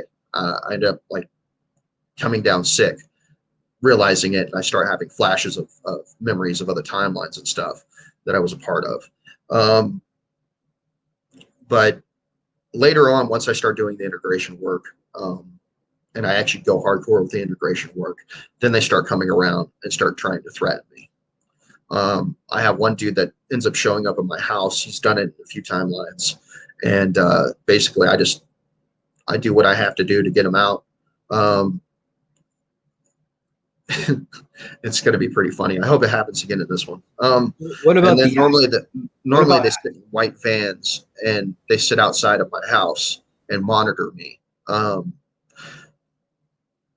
Further on down the road. I mean, I've had the white vans show up at my work and just sit in the parking lot, because I start talking about stuff with other people when I'm doing messenger stuff. And they monitor me from afar right now, but later on they're going to try to do whatever they got to do.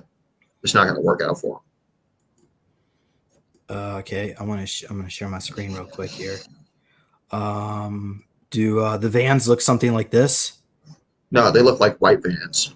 They're just like the white vans, like what I showed you. Okay. I have another one that is white. I have to pull it up. But do they look like a van like that, or a van where you more like a No, they passenger? just look like the van that I showed you. They have the same kind of vans. Okay. I mean, I'm pretty sure there's other ones, but they always come in white vans. They want me to know that I'm being watched.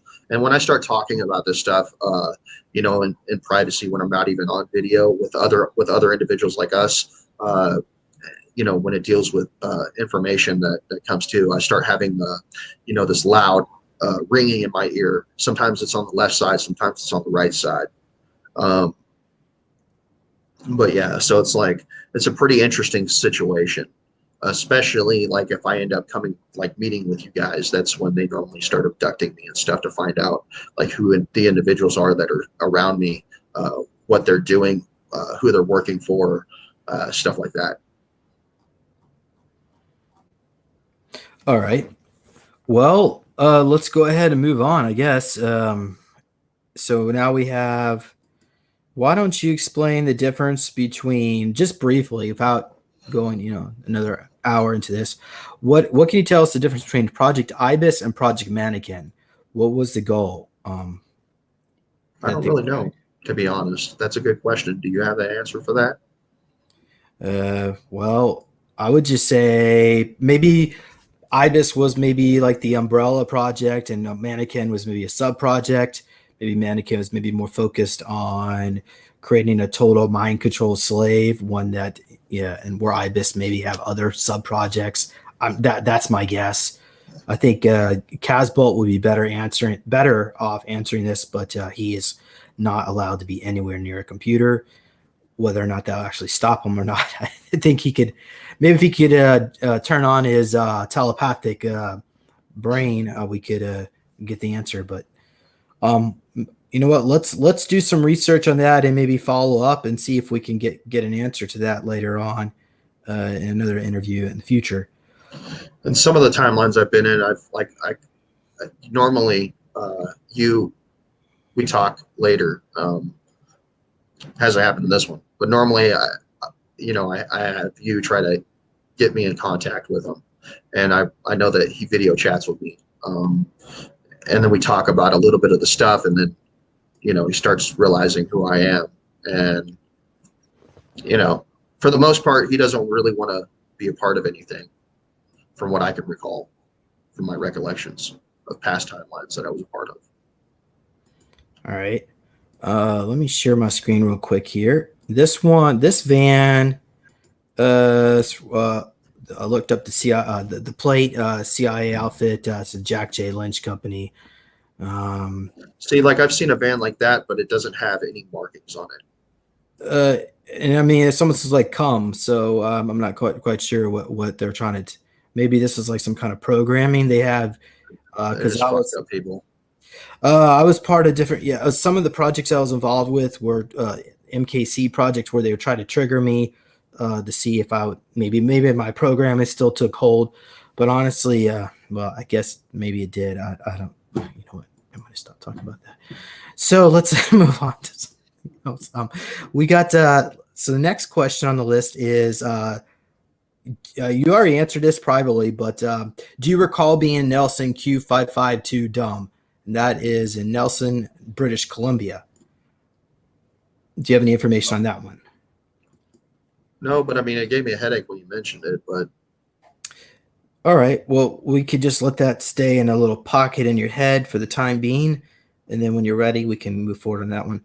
So, how about we go to the next one? Is the black manta drawing? So, because we were talking last time, I think I did bring it up, but you modified the drawing based on more what you saw. So I thought I would share this. So, Black Manta is a group that's based out of Warlock Underground, at least from my what I able to put together. And Warlock is a facility underneath the ocean near the Oregon coastline where they're doing experiments on merman types aquatic creatures that I think they're probably getting out of Antarctica through Black Shield. So when I showed you this drawing, you seem to have some kind of memory about all that, but do you want to go into at least what you do remember?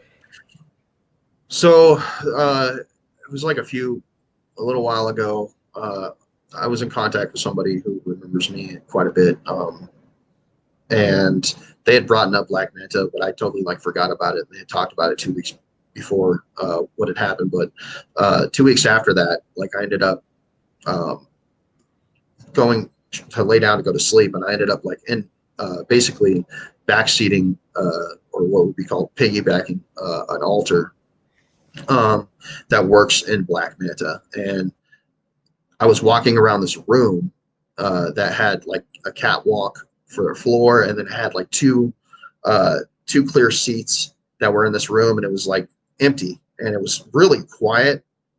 I could tell it was like it felt like a ship, but it was like underwater. Like I could sense that there's water around.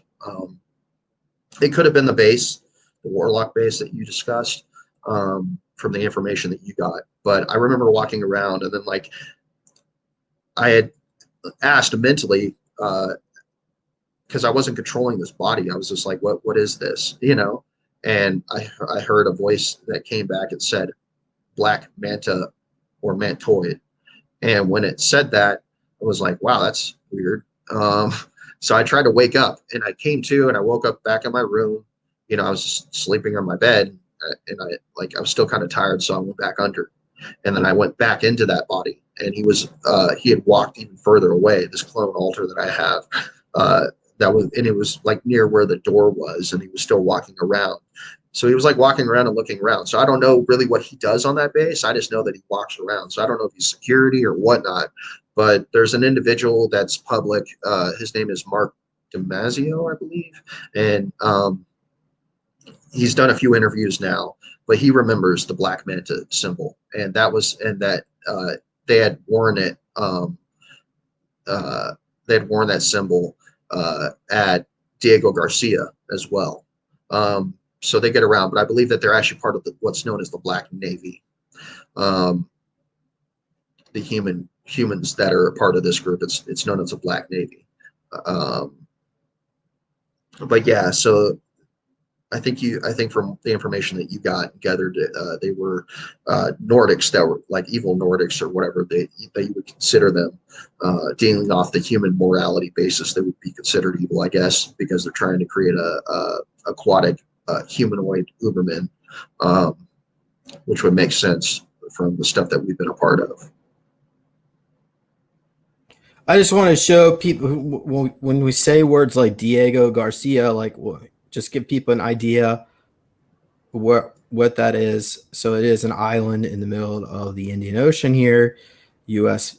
So base, but they conduct missions off world. They land their And there's actually a whole underground base on that base too.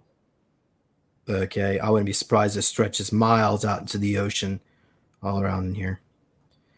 And you can see right here, it looks like it's blacked out. So maybe there's a And it couple. looks like there's some stuff under the water Okay.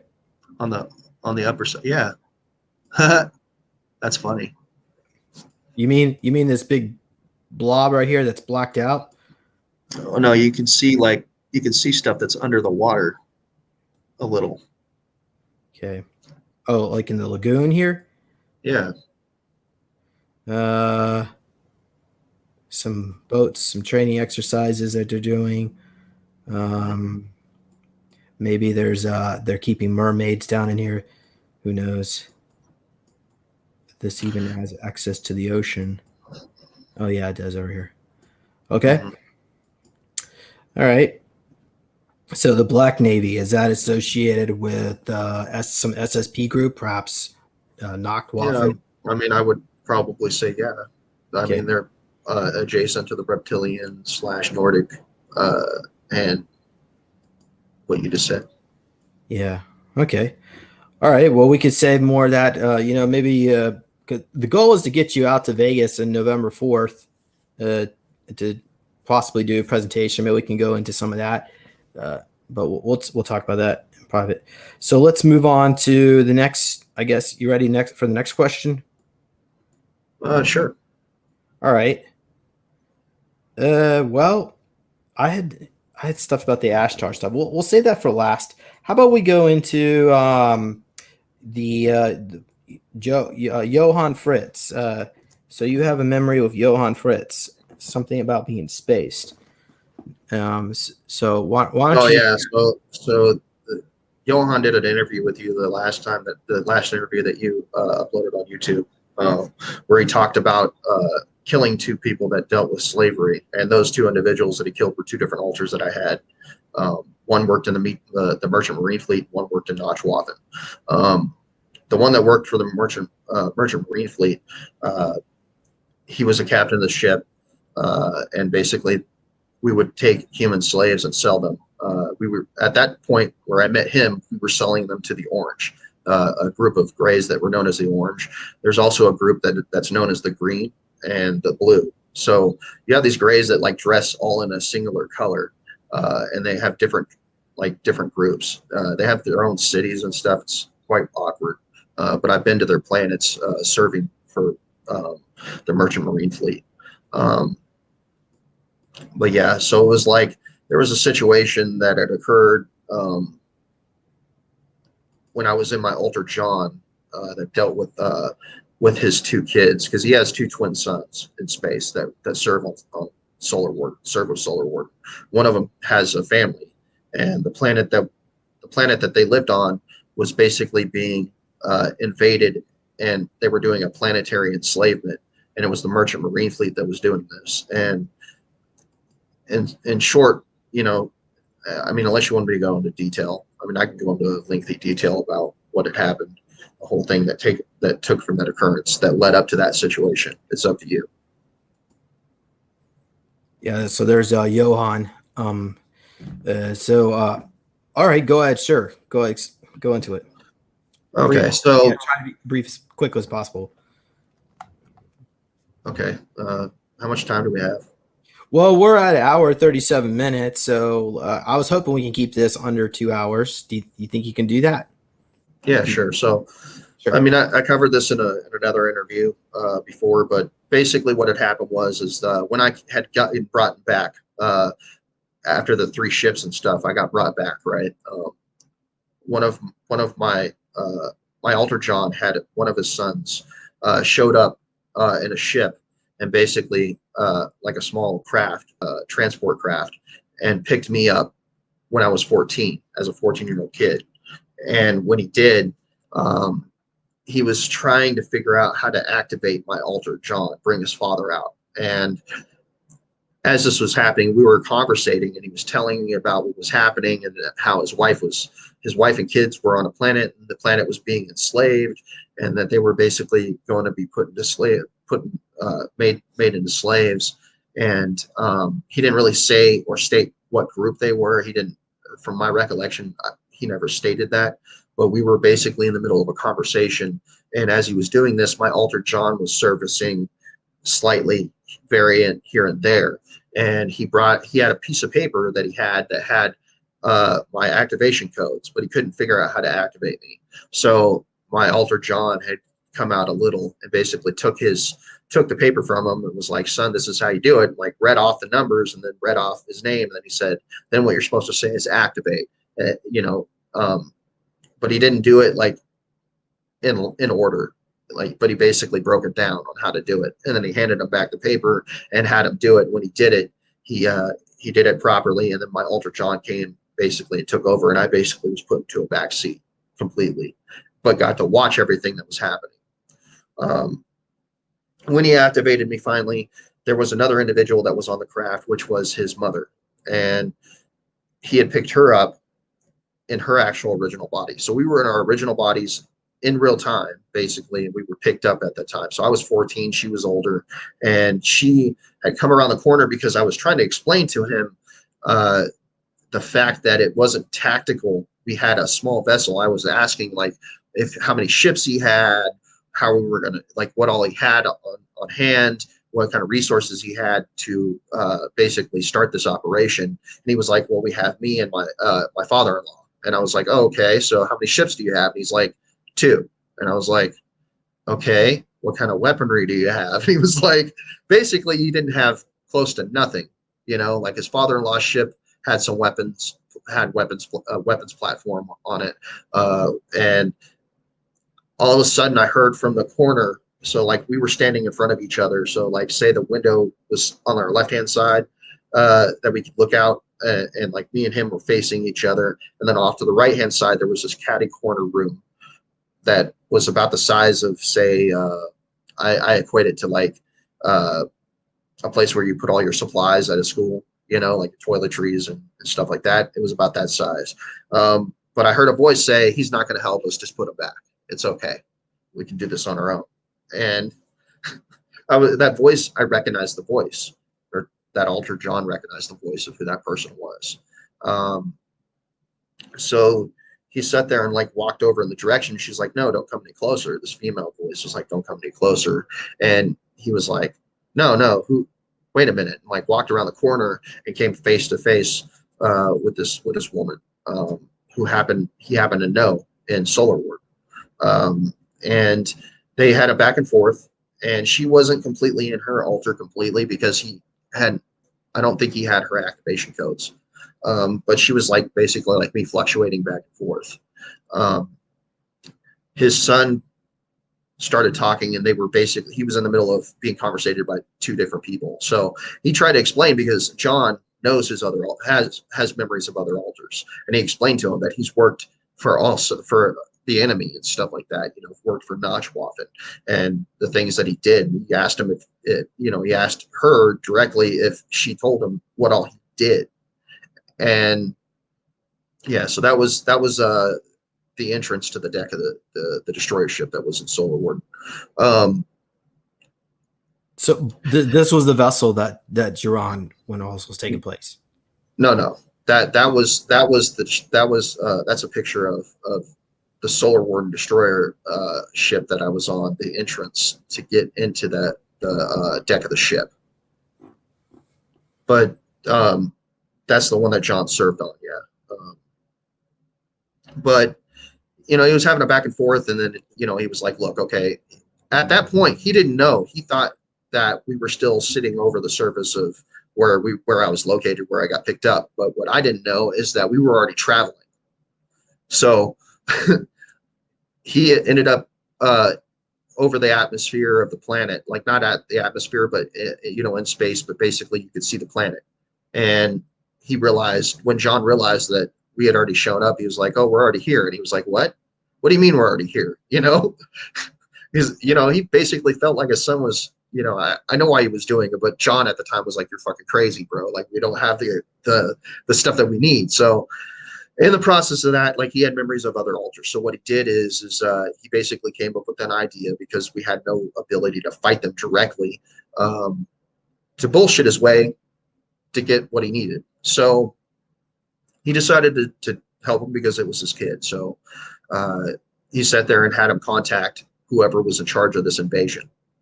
And when he did, there was a warrior class Draco that basically was contacted and came aboard the ship. He wasn't enthusiastic about me allowing them to come aboard the ship, but I basically let him know, look, we have no other options. So my alter John took the memories that he served when he was in the captain of the ship with Penny, and took the memories of when he would order her to blow up planets and stuff, and basically only showed him and then showed the planets being destroyed. And when he did, he basically talked to this warrior class Draco, and they interfaced, and he basically showed him images of blowing up these planets, which freaked out this warrior class Draco. And he basically was like, I work for, I work on behalf of, I work with Notchwaffen, and I want these individuals. I can't remember what their names were, but basically the dude's wife and kids, and Notchwaffen will basically reimburse you. And when he did that, like, this Draco believed him, and he basically got off the ship, brought up those individuals, which at the time John thought they were humans, but they weren't. They were like humanoid, like blue humanoids. And they brought up his kids, and John basically was kind of shocked at that point, because he was used to them only being around humans when he served at Solar Warden, and it just shocked him. But anyways, he was talking to this warrior class Draco, and he basically let him know, hey, go ahead and go back on your ship. You'll be contacted. They'll give you the resources that you asked for, or whatever it is that you asked for them. And they got aboard their ship. When they got on their ship and started flying away, he basically told his son to contact his father-in-law and blow up the ship. So they did. They basically blew up the ship. And at first they were like, what? And like the father-in-law was like, what? And I was like, blow up the fucking ship. I was like, they're going to start contacting Notchwaffen wanting their money, and they're not going to pay. Blow up the ship. So they ended up blowing up the ship in the atmosphere. And we ended up, like, we were conversating for a minute. We started leaving. And before that happened, when I was in the middle of trying to tell my son, basically pour out the memories of what was going on so that he wouldn't have any recollection of it. And they were going back and forth, and he got to meet his grandkids and, his daughter-in-law, and conversate a little bit with his son. They were boarded by Solar Warden. The admiral that he served under had boarded the ship with soldiers, and they basically took possession of the ship, and they were basically arrested his son. And he was kind of shocked, but John believes in law and order, so he broke the law. He stole my activation codes and stuff, and basically told him that his family was safe. So you commit a crime, you have to serve your time. You know what I mean? If you're caught, that's basically his point of view. And they arrested his son. He talked to the admiral a bit. He informed him that he knew that he wasn't going to get paid for his service, that it was bullshit, and that for his loyalty and service when he served on a ship, that if he would basically take it lightly, like give his son a lighter sentence, because I mean his son was doing it because he loved his wife and his kids, which I got to give him credit. I'm quite taken back about how brazen he is to take on the Merchant Marine fleet head on, basically, or willing to go head on. And the Merchant Marine fleet's responsible for the human trafficking off-world and on this planet. Johann Fritz commented they're taking approximately 1 million people a year, but less than 1% of that are being used as slaves now. So it's gone way down, but it used to be a lot worse. So in the process of that, like I ended up, having them erase, like they tried to erase my memories, and they brought me back. They deactivated my altar. I went back into my actual, like, who I am, and they basically brought me back. I got off the craft, and my daughter-in-law and my grandkids were standing in front of the window waving at me in the ship while I was standing on ground level, and I'm like, who are these people? And I was like, okay, waving back. It felt like I felt the emotions of love and kindness, and they truly actually loved me and cared about me, so, which is awkward because I only met him once. So I felt that was a little weird. Before I got off the ship, like his mother wanted to go and break him out of the prison he was in. But I was like, that's just crazy, at that point. And we had a conversation before that where we talked about stuff, and like he wanted to find her. So when I got off the ship, and I ended up going back into the trailer that I lived in on the property that I was on. John tried to come out basically and take over my body, and he started forcing a lot of his memories into my mind. and like And that's basically what's called rehoming an altar.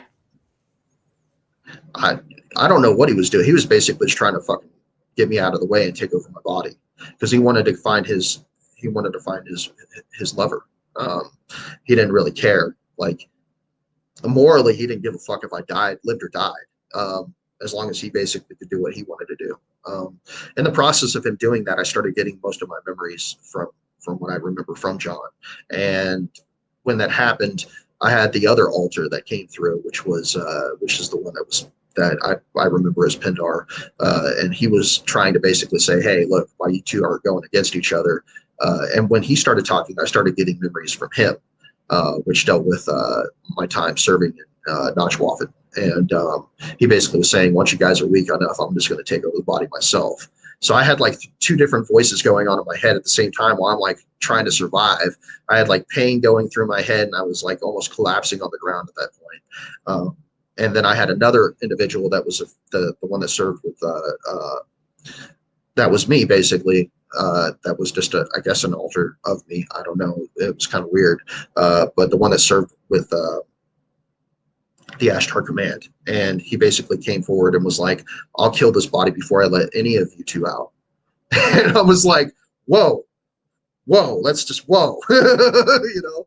And I basically made a deal with John that I would try to find the woman that he loved, and as long as he let me keep my body, basically. And he agreed to it, and like gave me, I got images of like how he felt, like the void that was left from when they poured out his memories of her, and then images of like a wording of the vicinity she lived in, um, here on Earth. And you know, I was only like around 12 or 14 at the time. I think I was like 14. So it's like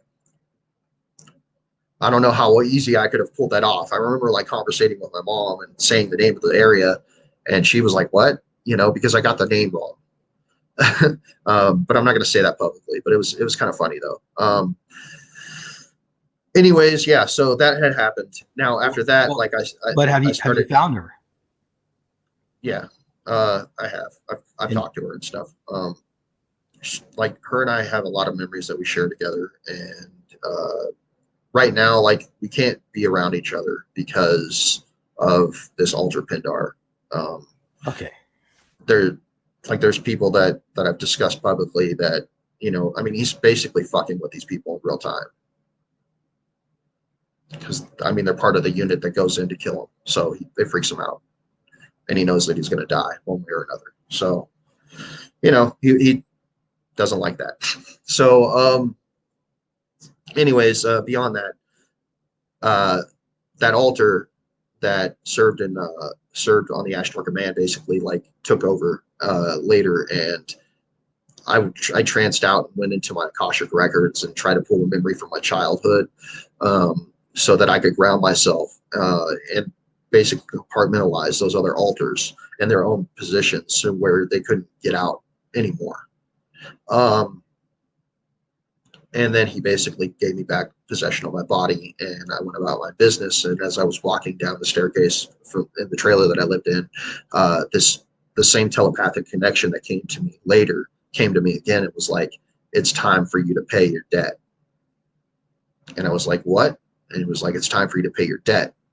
And I was like, what do you mean? He was like, and then I just blacked out at that point. And I ended up going into a whole nother situation. But I ended up coming to later. And then I had gone outside because I was headed outside anyways. And I ended up like having a nosebleed at that point. Sometimes I would get nosebleeds and stuff when they would drop me off. I ended up going outside. Then I got picked up by this transport craft. And when I did, there was these two grays that basically picked me up and they started torturing me to bring out my altars to get information to find out who the hell I was. They worked for the Merchant Marine Fleet, and after they had done that, they brought out an altar that remembered serving in all these different factions as an officer in multiple factions. So they were in the conversation together between the Gray and this warrior Draco, and when they were conversating, they were talking about me serving with them, and I basically was like. They had said that they worked for the Merchant Marine Fleet. I was like, oh, you mean like the Marines, like here on Earth, like the Marine Corps, and they were like, kind of.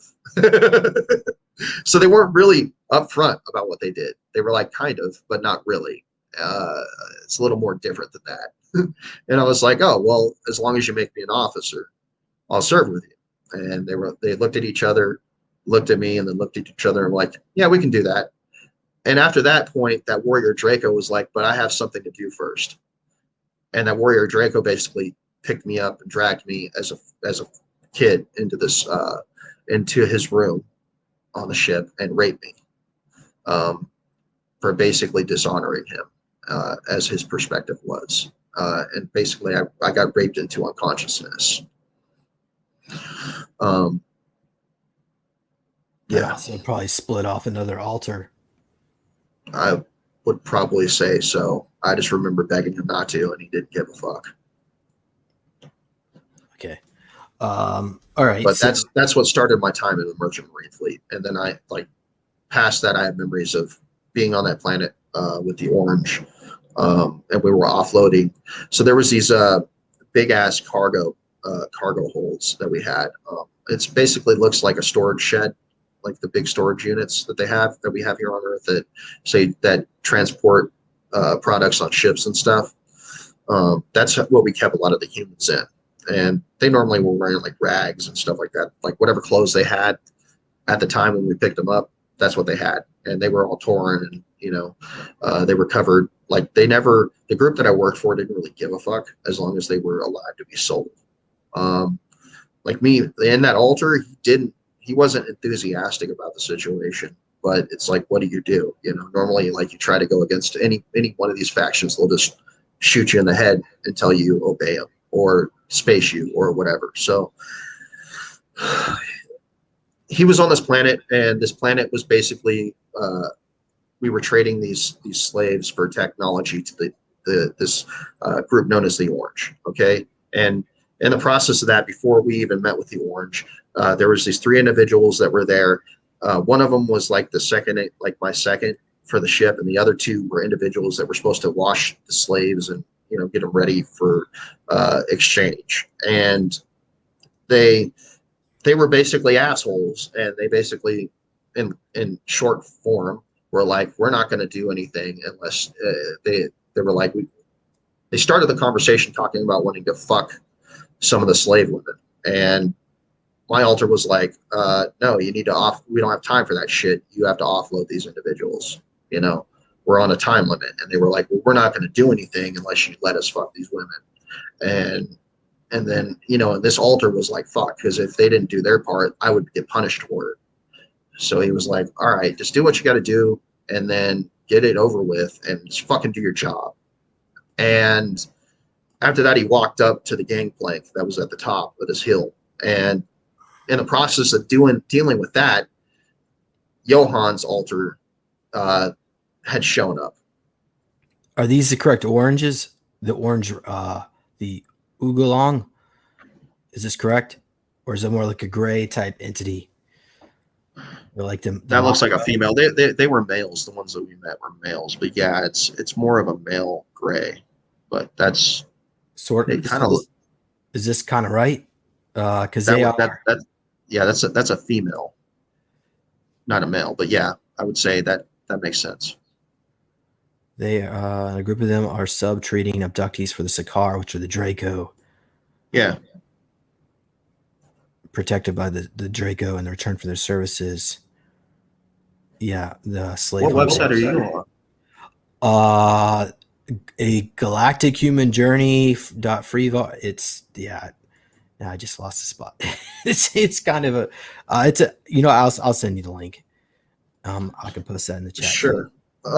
Anyways, yeah. So, as I was walking up to the gangplank, Johan's altar came up, and I was already pissed because he was late. And I'm like, what the fuck, So that altar that I was in had walked up to him and was like, hey man. He walked over, got into Addie's position, and my altar walked up and was like, what? Why are you late?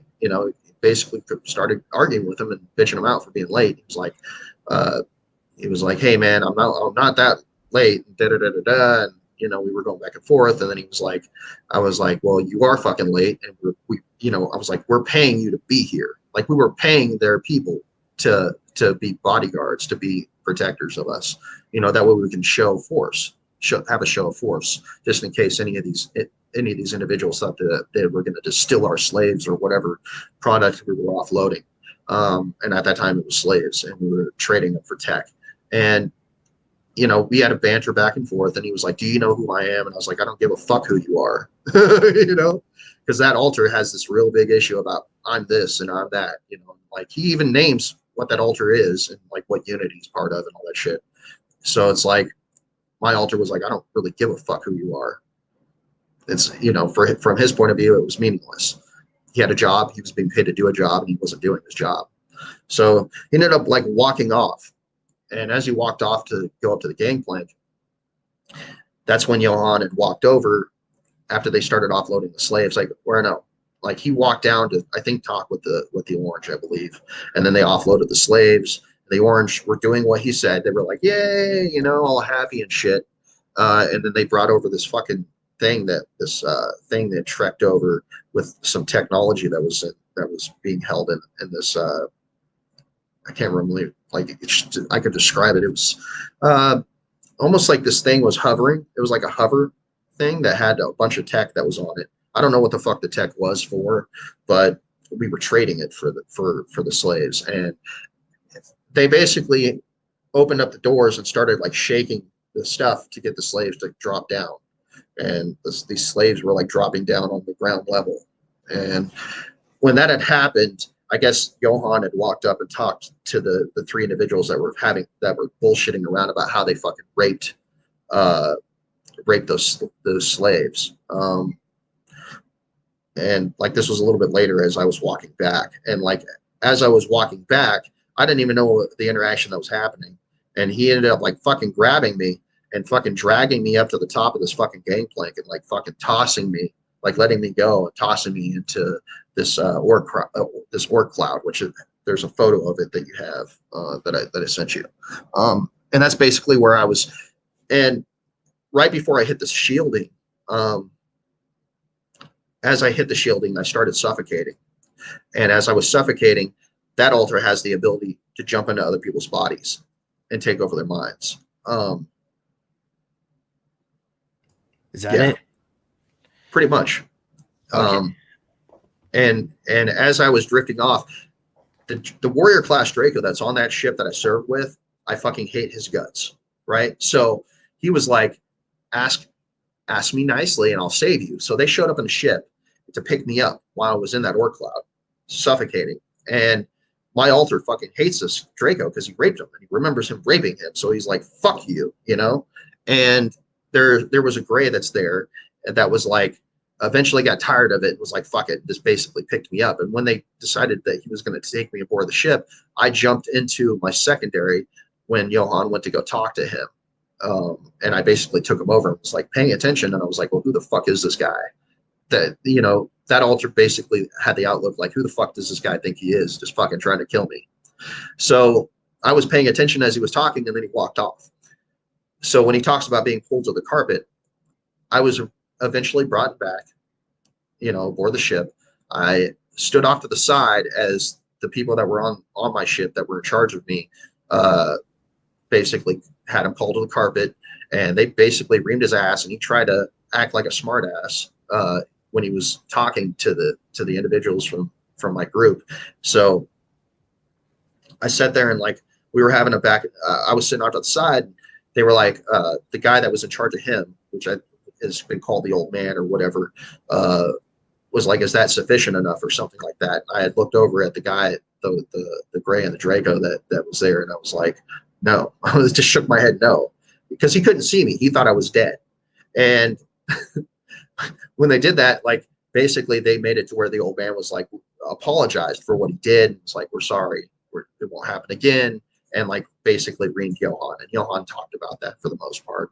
I don't think he specified like what group he was talking to, like who he was specifically talking to back and forth when he was called in front of that group. But that's pretty much it. And then I couldn't do much more. Like I wanted him to be killed, but it was whatever at that point. And that's what happened. And then I have memories of like going to, like I said, this gray gray faction known as the Green, and they have like a really nice city and stuff, and like they all wear green and stuff, and they don't agree with wearing any other color. It's like if you watch Battlestar Galactica, for I think it's Babylon 5. Sorry, you watch Babylon 5, where you have that one group that wears purple and that one group that wears I think green, and they're like warring against each other. It was kind of like that scenario almost. Like that's how these grays interact. It was weird. So it's like, I mean, I would equate it to like here on Earth how we have Bloods and Crips, but they're an actual entire civilization, and like they're not gang banging or anything like that, but they have one color, one set color that they all wear. So it's like a hive mind mentality. It's quite awkward. But I remember meeting them and then a group known as the Blue, and like we would sell them slaves and stuff, and like they were really awkward beings. But the Greys that worked for the Merchant Marine Fleet, man, they're pretty fucking evil. They're pretty brutal, and they're really intrusive. And like I think that was the worst Grey interaction I ever had, because I've dealt with other Greys that served with Solar Warden and stuff, but like it's just these ones were just void of compassion. I'll just put it that way. Here's another group. I'm going to show this a screen. These are the Matra, and these guys. Let's see. Also involved. There's like they're involved in a council about 5 different gray races. Forgot the name of this council, but yeah, they're Viltrumites or Magapai, Matra. Huh. You recall they call these beans? Yeah, they're pretty brutal. Right. Okay, well, let me go. We actually have a question from the audience, and we've got how do you feel when these codes are activated, causing your home from your birth body to alter, I guess your home body to your alter body? Do you feel like your body doesn't exist anymore, or your consciousness is traveling? I mean, you feel your body basically, and it's just like. Is he talking about like if I go into an altar basically, or a clone altar? And I'm assuming, yeah, that's what she's got here. She says, okay, like it's like you just take a back seat. You're there, but you can't really do anything. But you could feel a little bit of stuff, and it's kind of weird. But it's like you don't have control of the movement unless you like. From what I recollect, I mean, you can sometimes. It just depends. But from what I recollect, like if you integrate, you can start taking over and stuff, because once you integrate, you overpower that shard, that soul shard. All right. So let's go on. Let's see here. So we've covered that. And are you done discussing your John altar, or do you have a lot more memories of John? Is that something you want? Yeah, I mean, I have more memories of Solar Warden in my John altar. I mean that, but yeah, I mean that altar that I was in that served the Merchant Marine Fleet.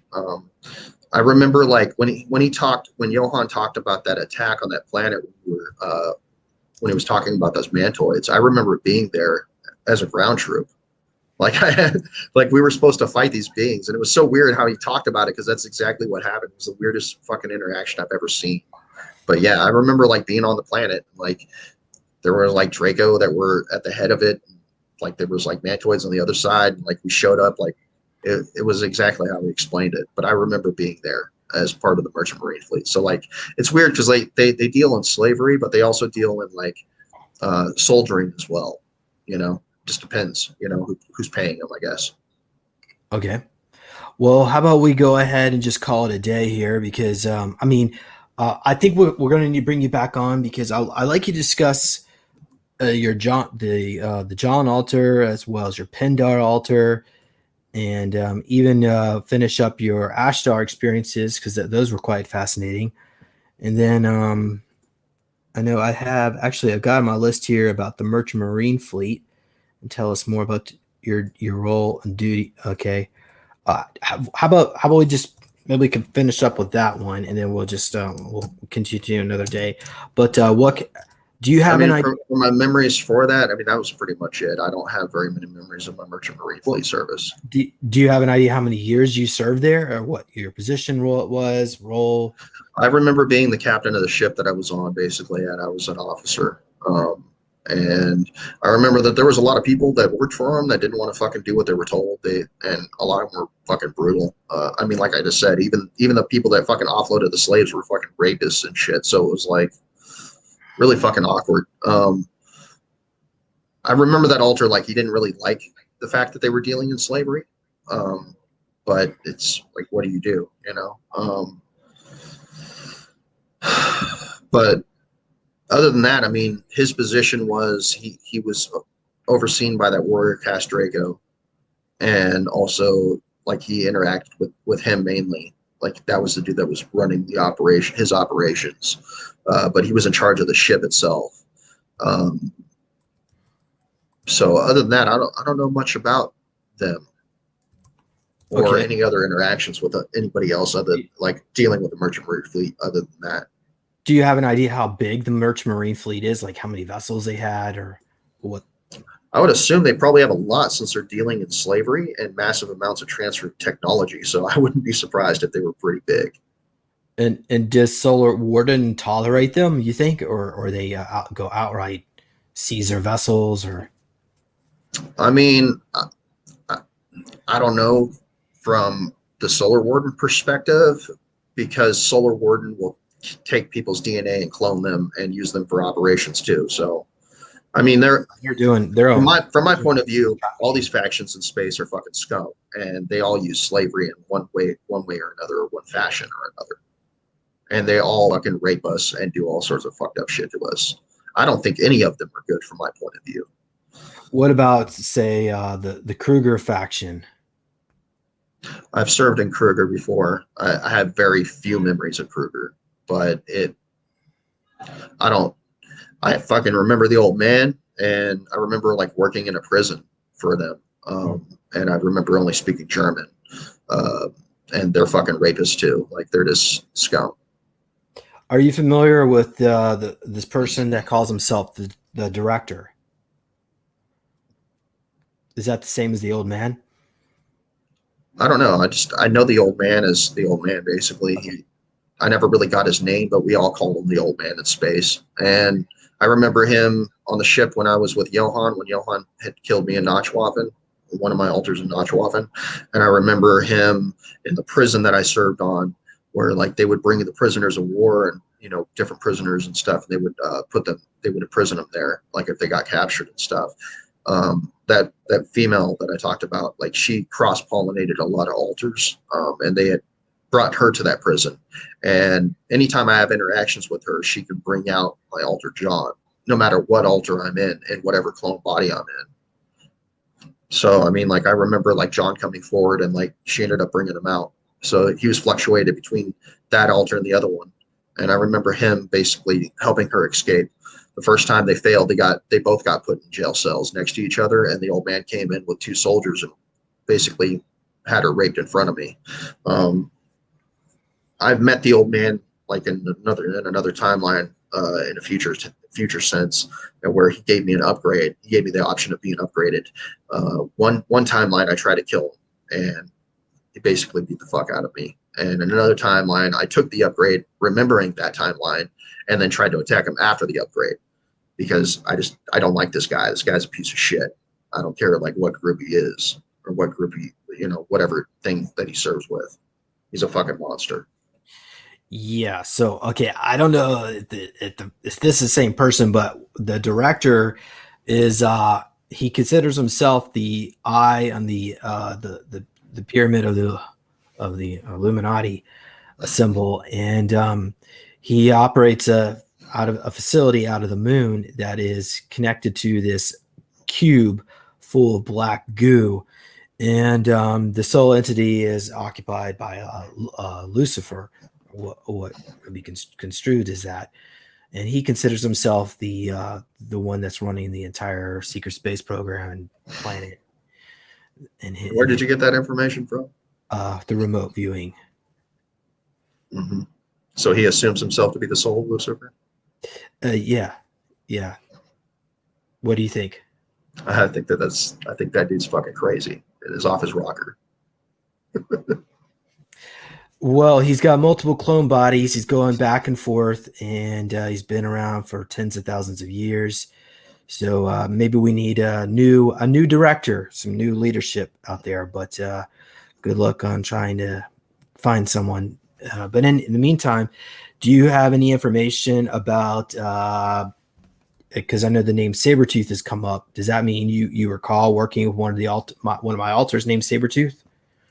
Was it just Um, I just remember writing that down as a name that I wanted to be called as one of the cool names. But I thought it was kind of funny that you came out that your name was Sabretooth. Yeah, you have an alter name Sabretooth. That was kind of interesting when I first saw that interview with you saying that. But yeah, no, I don't know, man. That's a good question. that might be because we did missions together, and you were calling on that's my call name, Sabretooth or Tommy Cat. Anyway, all right, we'll leave it at that. So let's see here. Do you have? Oh, I think you do have your contact information. I'll put that in the link in the video. So any other final comments you I want to mean, share? pretty much, just I think people should be focused on if they're part of these programs, integrating completely as much as they can. Basically, before shit starts kicking off, everybody needs to be as integrated as possible. Either that, or you're going to end up being a pawn for whatever faction decides to use you. And at least if you're completely integrated, you have control of what they can and can't do. Whereas if you don't completely integrate, or if you just don't fucking do anything, you're just gonna do what they tell you. You know what I mean? So that's my main thing. Integrate, try to handle business. Now's the time to do it.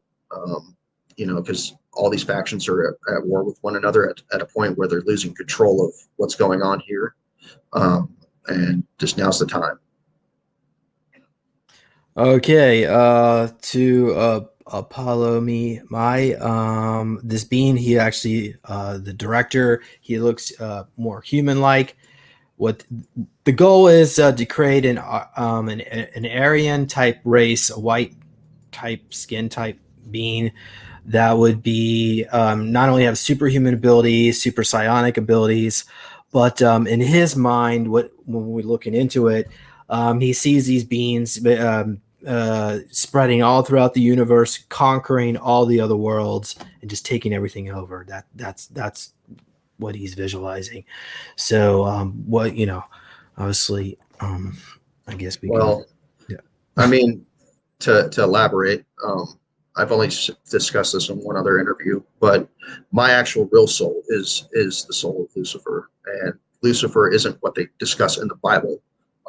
This individual actually is on a ship in between time and space, and he has different individuals that have been here. Basically, he was a ward of, like, he protects the solar system. He was made to oversee the solar system, and there was these beings known as the Dark Ones that came in. They were over the top of planet Earth at the point, and I have memories of this. And Agent Buried Alive, when when James Caswell discusses his self, which is Michael, which is the Archangel Michael, he was called in by me to come and help me, and I have memories of a lot of those individuals that were serving on the ship. Basically, he believed himself that he's the archangel, and that's why we were linked to Project Ibis. Like I said, there's angels, archangels, and seraphim, and that's why we all have those souls. Okay, and basically, the Archangel Michael got angry with me because when I called him in, I was telling him not to engage them because they set a trap. And when they did, what happened was they all got killed. Their ships got destroyed, and they all got killed, and they got trapped and karmically entangled on the planet. Okay, and I basically have been outside of time and space working with my brother and sister, using a chair to be born into human bodies off and on throughout since the beginning of human existence, trying to free my people, those individuals that died. and fighting these dark ones. So that's why I was quite interested when you said the director believes himself to be the soul of Lucifer. I don't know for sure. I think that's a little uh, awkward from my perspective. But uh, and if you actually pay attention, I mean, like I said, Pindar is the one who oversees all these bloodlines and is the go-between between the warrior Draco, or not the warrior Draco, but the Alpha Draconian, White Alpha Draconian, and the chair and the individual that speaks to all these bloodlines. So I think that they're trying to create some kind of biblical nonsense. But realistically, Lucifer does not like that. My true self, he basically has been coming here to try to free humanity. So I don't know like what that director deals with. Have you seen his face? Like, what does he look like? Okay. We have a comment from Apollo Mai. She says here, Draconians have detected to be non-human avatars. To my knowledge, the Bible, Lucifer and Draconian King Lucifer are two different people. So it could be it could be different entity. But yeah, we'll probably need to explore this some more. Okay. Well, I've got some information on Project Mannequin, but I just want to ask the audience members: do you want me to read this to you? From this is actually from Agent Buried Alive. It's only 2 or 3 paragraphs, or should we call it a day? Let me check to see what they're saying here. Down to hear it again. I don't mind. Okay, so all right. Well, I guess I'll go ahead and do this, and we call it a quits here. Project Mannequin is and this is all from James Casbolt. Project Mannequin is a mind control and genetic manipulation program run by the NSA, the National Security Agency. Although the NSA is officially the United States government, they run many covert black projects in many countries around the world. The NSA is fast becoming the world's most powerful secret service and currently taking over much of the global intelligence apparatuses. Project Mannequin was started in 1972 and is still being run from a 6th-level underground facility beneath the small town of Peasmore in Berkshire, which is a few miles from where he grew up in St. Ives near Cornwall, UK. This underground base is so secret that the local residents of Peasmore are not even aware it exists. The facility is known as AL499. It's located 200 feet below the village. There are entrances to the facility at Greenham Common, known as Bravo Entrance, which is now sealed off, as well as the Watchfield Military Science College Delta Entrance and the Harwell Laboratories in Oxfordshire. There are entrances to the base in Lambourne and Welford in Berkshire. The underground base at Lambourne is the Area 51 of the UK, with many exotic anti-gravity aircraft stored there. The project involves the kidnapping of target civilians and also certain intelligence and military people. Some of the intelligence and military personnel have volunteered for the project, but many have not. Almost all the civilian guinea pigs have not volunteered and have been used against their will. I was sold into the project. Many of the civilians have been used in this project as young children. The reason is to create programmed sleeper agents using sophisticated electronic hardware-based hypnosis. These individuals are programmed by the NSA to carry out future tasks set by the NSA and to become hitmen as adults. Sleepers are people who carry out a huge variety of pre-programmed tasks and sometimes little awareness of the medical procedures of Project Mannequin because of advanced memory erasure techniques. And actually, you have some drawings of all that. We'll go into some of the erasure techniques next time. A large part of the project focuses on creating espionage agents and assassins who have undergone genetic enhancements, which will be discussed in greater detail in the book. Project Mannequin is actually a type of school I grew up in, and I've been trained at the age of 5, AL499, and other military bases around the UK. So I'm going to stop there because it goes on and on and on. So that's from Agent Buried Alive. Be sure to check that one out. Well, you're going to check it out. You go do a search, maybe on DuckDuckGo for a PDF. And anyway, does that any of that ring a bell to you? Mm-hmm. Most of what he said is on point and accurate. Like a lot of stuff that he went through, I was a part of too. So yeah. All right. So by the way, they can take your DNA, make multiple clone bodies, and you could have been involved in many different projects if they so wanted to put you through these trajectories. All right. Well, let's go ahead and call it a day. Thank you, everybody. Be sure to check out supersoldiertalk.com. And the link to the video will be up there, as well as this is going up on Rumble. Be sure to subscribe to Rumble. My YouTube channel is basically dormant at the moment. By October, I'm hoping I could start posting again, probably right near the end of October. And also check out the 5D Events Conference, where the goal is for both of us to be there. I know I'm going to be there. I think, Joseph, we've already agreed to get you there one way or the other. So what else is there? Be sure to also go to neologicaltech.com. You can get a copy of my book if you're interested in it. I go into the secret space program, some of my own experiences. So the link to that will be in the video as well. Well, there you have everybody. Thank you. And thank you also, Joseph. We'll see you maybe next month. Well, I think we can bring you in maybe I'm almost seeing probably early October, because I'm already booked up for September. But if you're available, we'll do it. And thank you all. See you later. Take care.